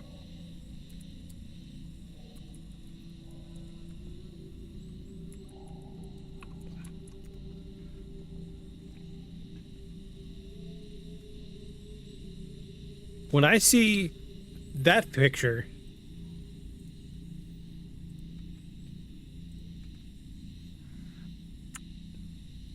this picture comes to mind. Do you remember this one? So there was lots of controversy behind this one, and lots of people swear that this is a legitimate photo of an extraterrestrial, that whatever is poking out over this girl's head was not there when they took the photo. But if you really look at it, I mean, this one looks like the G.I. Joe. I mean, it's like a cartoon character. It looks like somebody held up a doll, like, freaking, like, yeah, here we go. Got a Call of Duty guy here. There's an alien behind me. There's an alien. Somebody snap a blurry photo. See what I'm saying? But, I mean, obviously, like, perspective comes into account. It's obviously doctored because, or not doctored, it's obviously fake because the spaceman is so far out of focus, there's no way he would be standing. Somebody used forced perspective here. Yeah, this is what I think of when I saw that photo. It's got like a somebody's holding up a doll vibe, but I don't know how to explain this. It's got that vibe, but it's different. Alien in a gimp suit? I don't fucking know.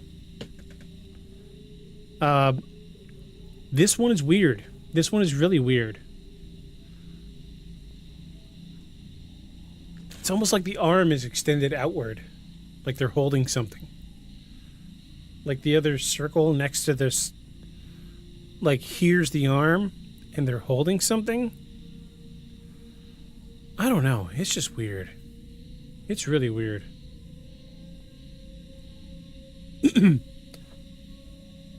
I am indecisive about this photograph, so I'm going to leave it up to y'all. What do you think?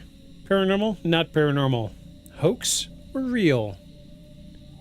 Extraterrestrial or terrestrial? The floor is yours. I want to know. I want to know what you think. That's the probe.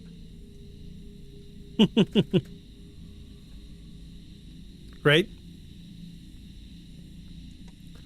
1960s anal beats. Art. Art, yeah. I'm kind of getting a homemade vibe. Because I feel like, for starters, top heavy, right? They would struggle to walk. And statistically speaking, there's not many planets out there that are going to have the same gravity as ours. If you've got a big old dome like that and you're walking around, you would have a hard time walking. You wouldn't be straight up and down. You'd be teetering. It's close to convincing. Very close. But not close enough. I don't think this is real. I'm going to give this a no. I don't think it's real. I want it to be real, but I don't think it is.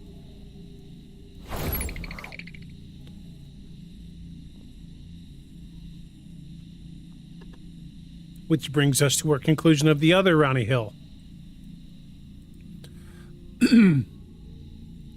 Missing time.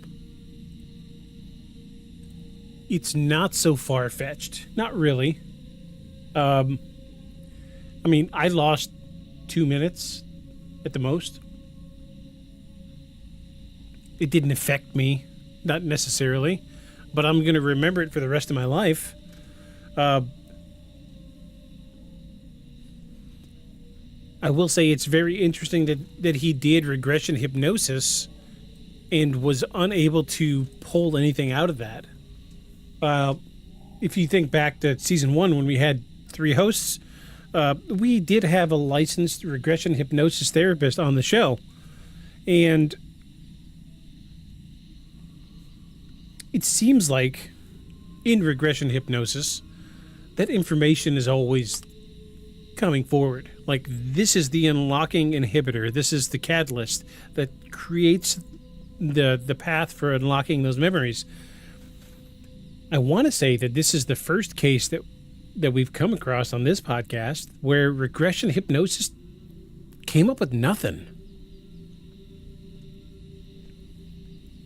Which begs the question.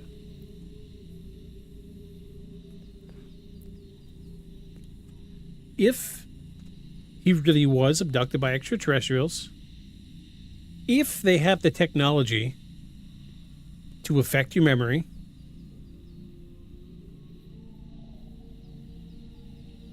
it should be perfected, right?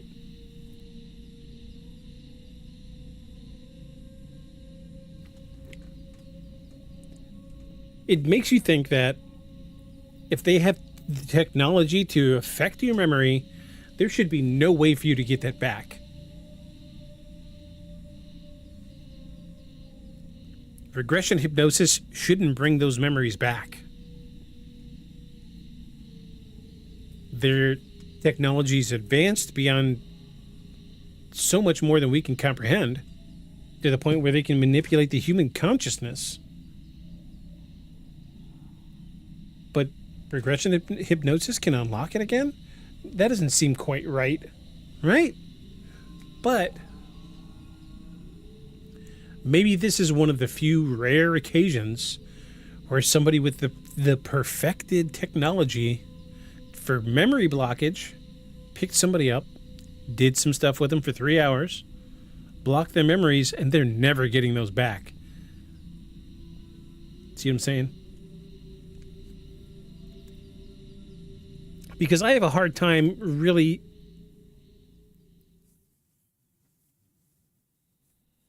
putting it together in my mind that something could happen to make 3 hours of your life disappear. And I keep coming back to myself, but when I blacked out and I lost my 2 minutes, I just collapsed. My body was not functioning. How did... Not really convinced by the validity of regression hypnosis itself, TBH. Right.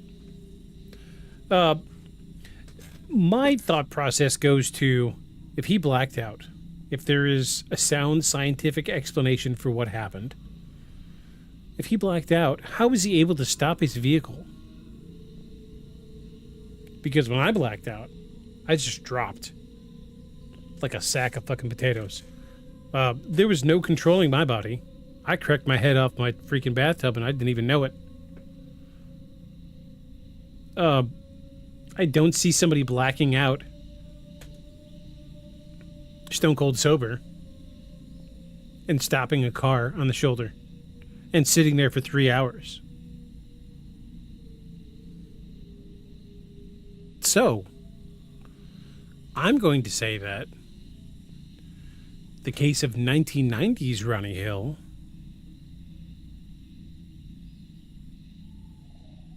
is legitimately paranormal. That's what I say. Because if the technology is there to erase your memories, there's going to be no way of getting that back. And I think this is one of those rare cases where he was picked up. They did whatever they did to him. And just flipped the switch on his brain. Erase 3 hours. Go. Click. Blank. Stick him back in his car. He's good. See you later. I think that's what happened.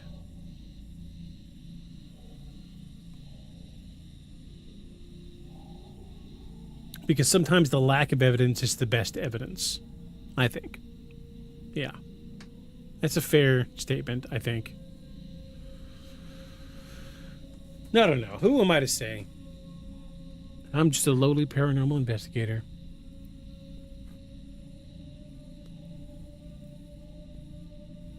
But we've come to the end. We've come to the end, folks. Let's see, what do we got? We got anything for next week?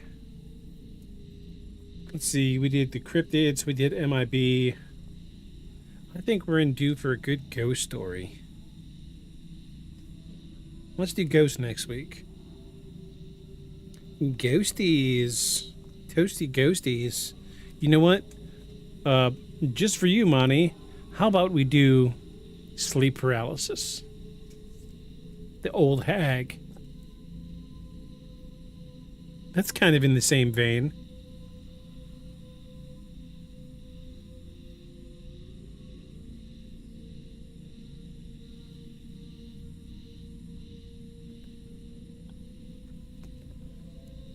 Let's do that next week. Yeah. That sounds good. Sure. Maybe we'll touch on succubus, incubus. I don't know. We'll see How what to happens. summon succubus. Right? Yeah. Yeah, there's another podcast I listen to that does paranormal stuff, and they are quick to play around with, like, summoning demons and shit, and I'm like, y'all are just playing with fire. If I did that shit, my house would be riddled with absolutely crazy activity. I know it because I have the worst luck on the planet. And yeah, I ain't messing with none of that shit. So yeah, let's do sleep paralysis / the old hag next week. That sounds good. That sounds good. Before we go, let me do my little spiel. If you've got a story, a paranormal tale, case, or claim, something that's happened to you personally, or a suggestion for the show, for a future episode, you can email us at beyondshadowspodcast@gmail.com or scan this QR code that's very cleverly positioned up here. It gives you a link to all the socials, all the contact informations. And feel free to reach out to us. We're going to try to start pushing a little bit on Facebook, so that way we can start live streaming on Facebook as well as YouTube and Twitch at the same time.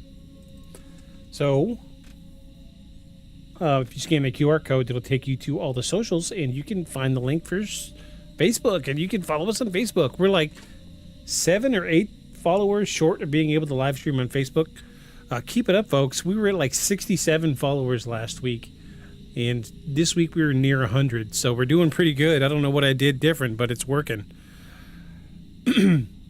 That being said, let's hit this closing monologue. We're going to get the hell out of here. I'm sure y'all have much more important and wonderfully more interesting things to do with your lives.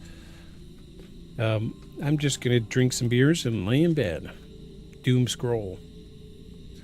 But we're going to get out of here. Thanks, everybody, for showing up. I'm going to hit you with this closing monologue. We're going to bounce the fuck out of here. Thank you, Blib, for being here tonight. Thank you, Monty, for being here. You both are very amazing. Love you guys. You're amazing. Let's hit this closing monologue and we're going to get the hell out of here.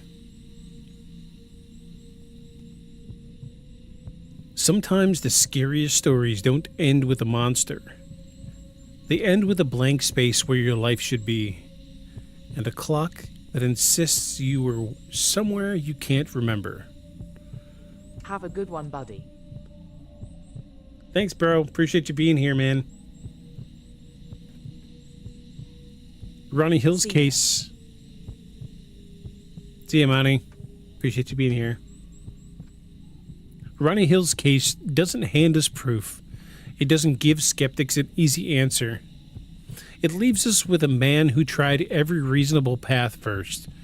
Medical explanations, restraint, careful wording, documented investigation, and still found himself staring at the same locked door.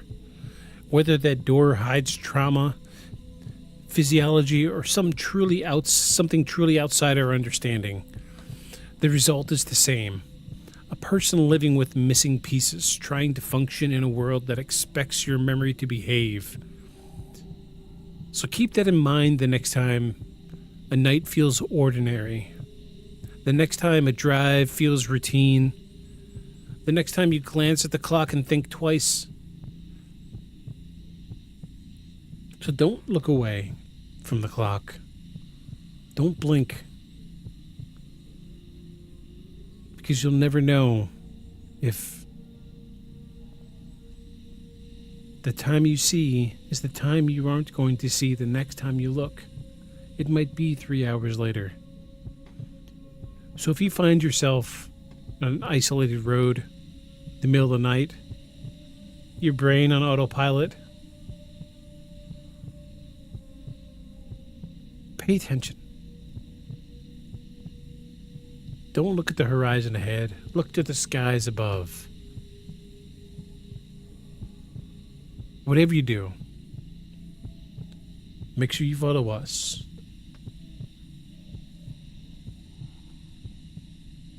Beyond the shadows. Good night, everybody.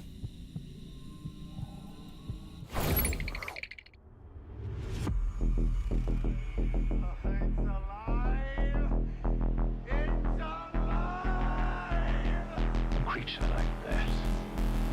How would it ever die? And this monster starts running right at me. Annihilated by nuclear bombs. Beast is not dead. I put 4 bullets into him. Why, you're crazy. But I saw that monster too. All I want is for someone to believe me. Contaminated. Face. It's horrible. Look like it would scare you to death. All right, let's get to work.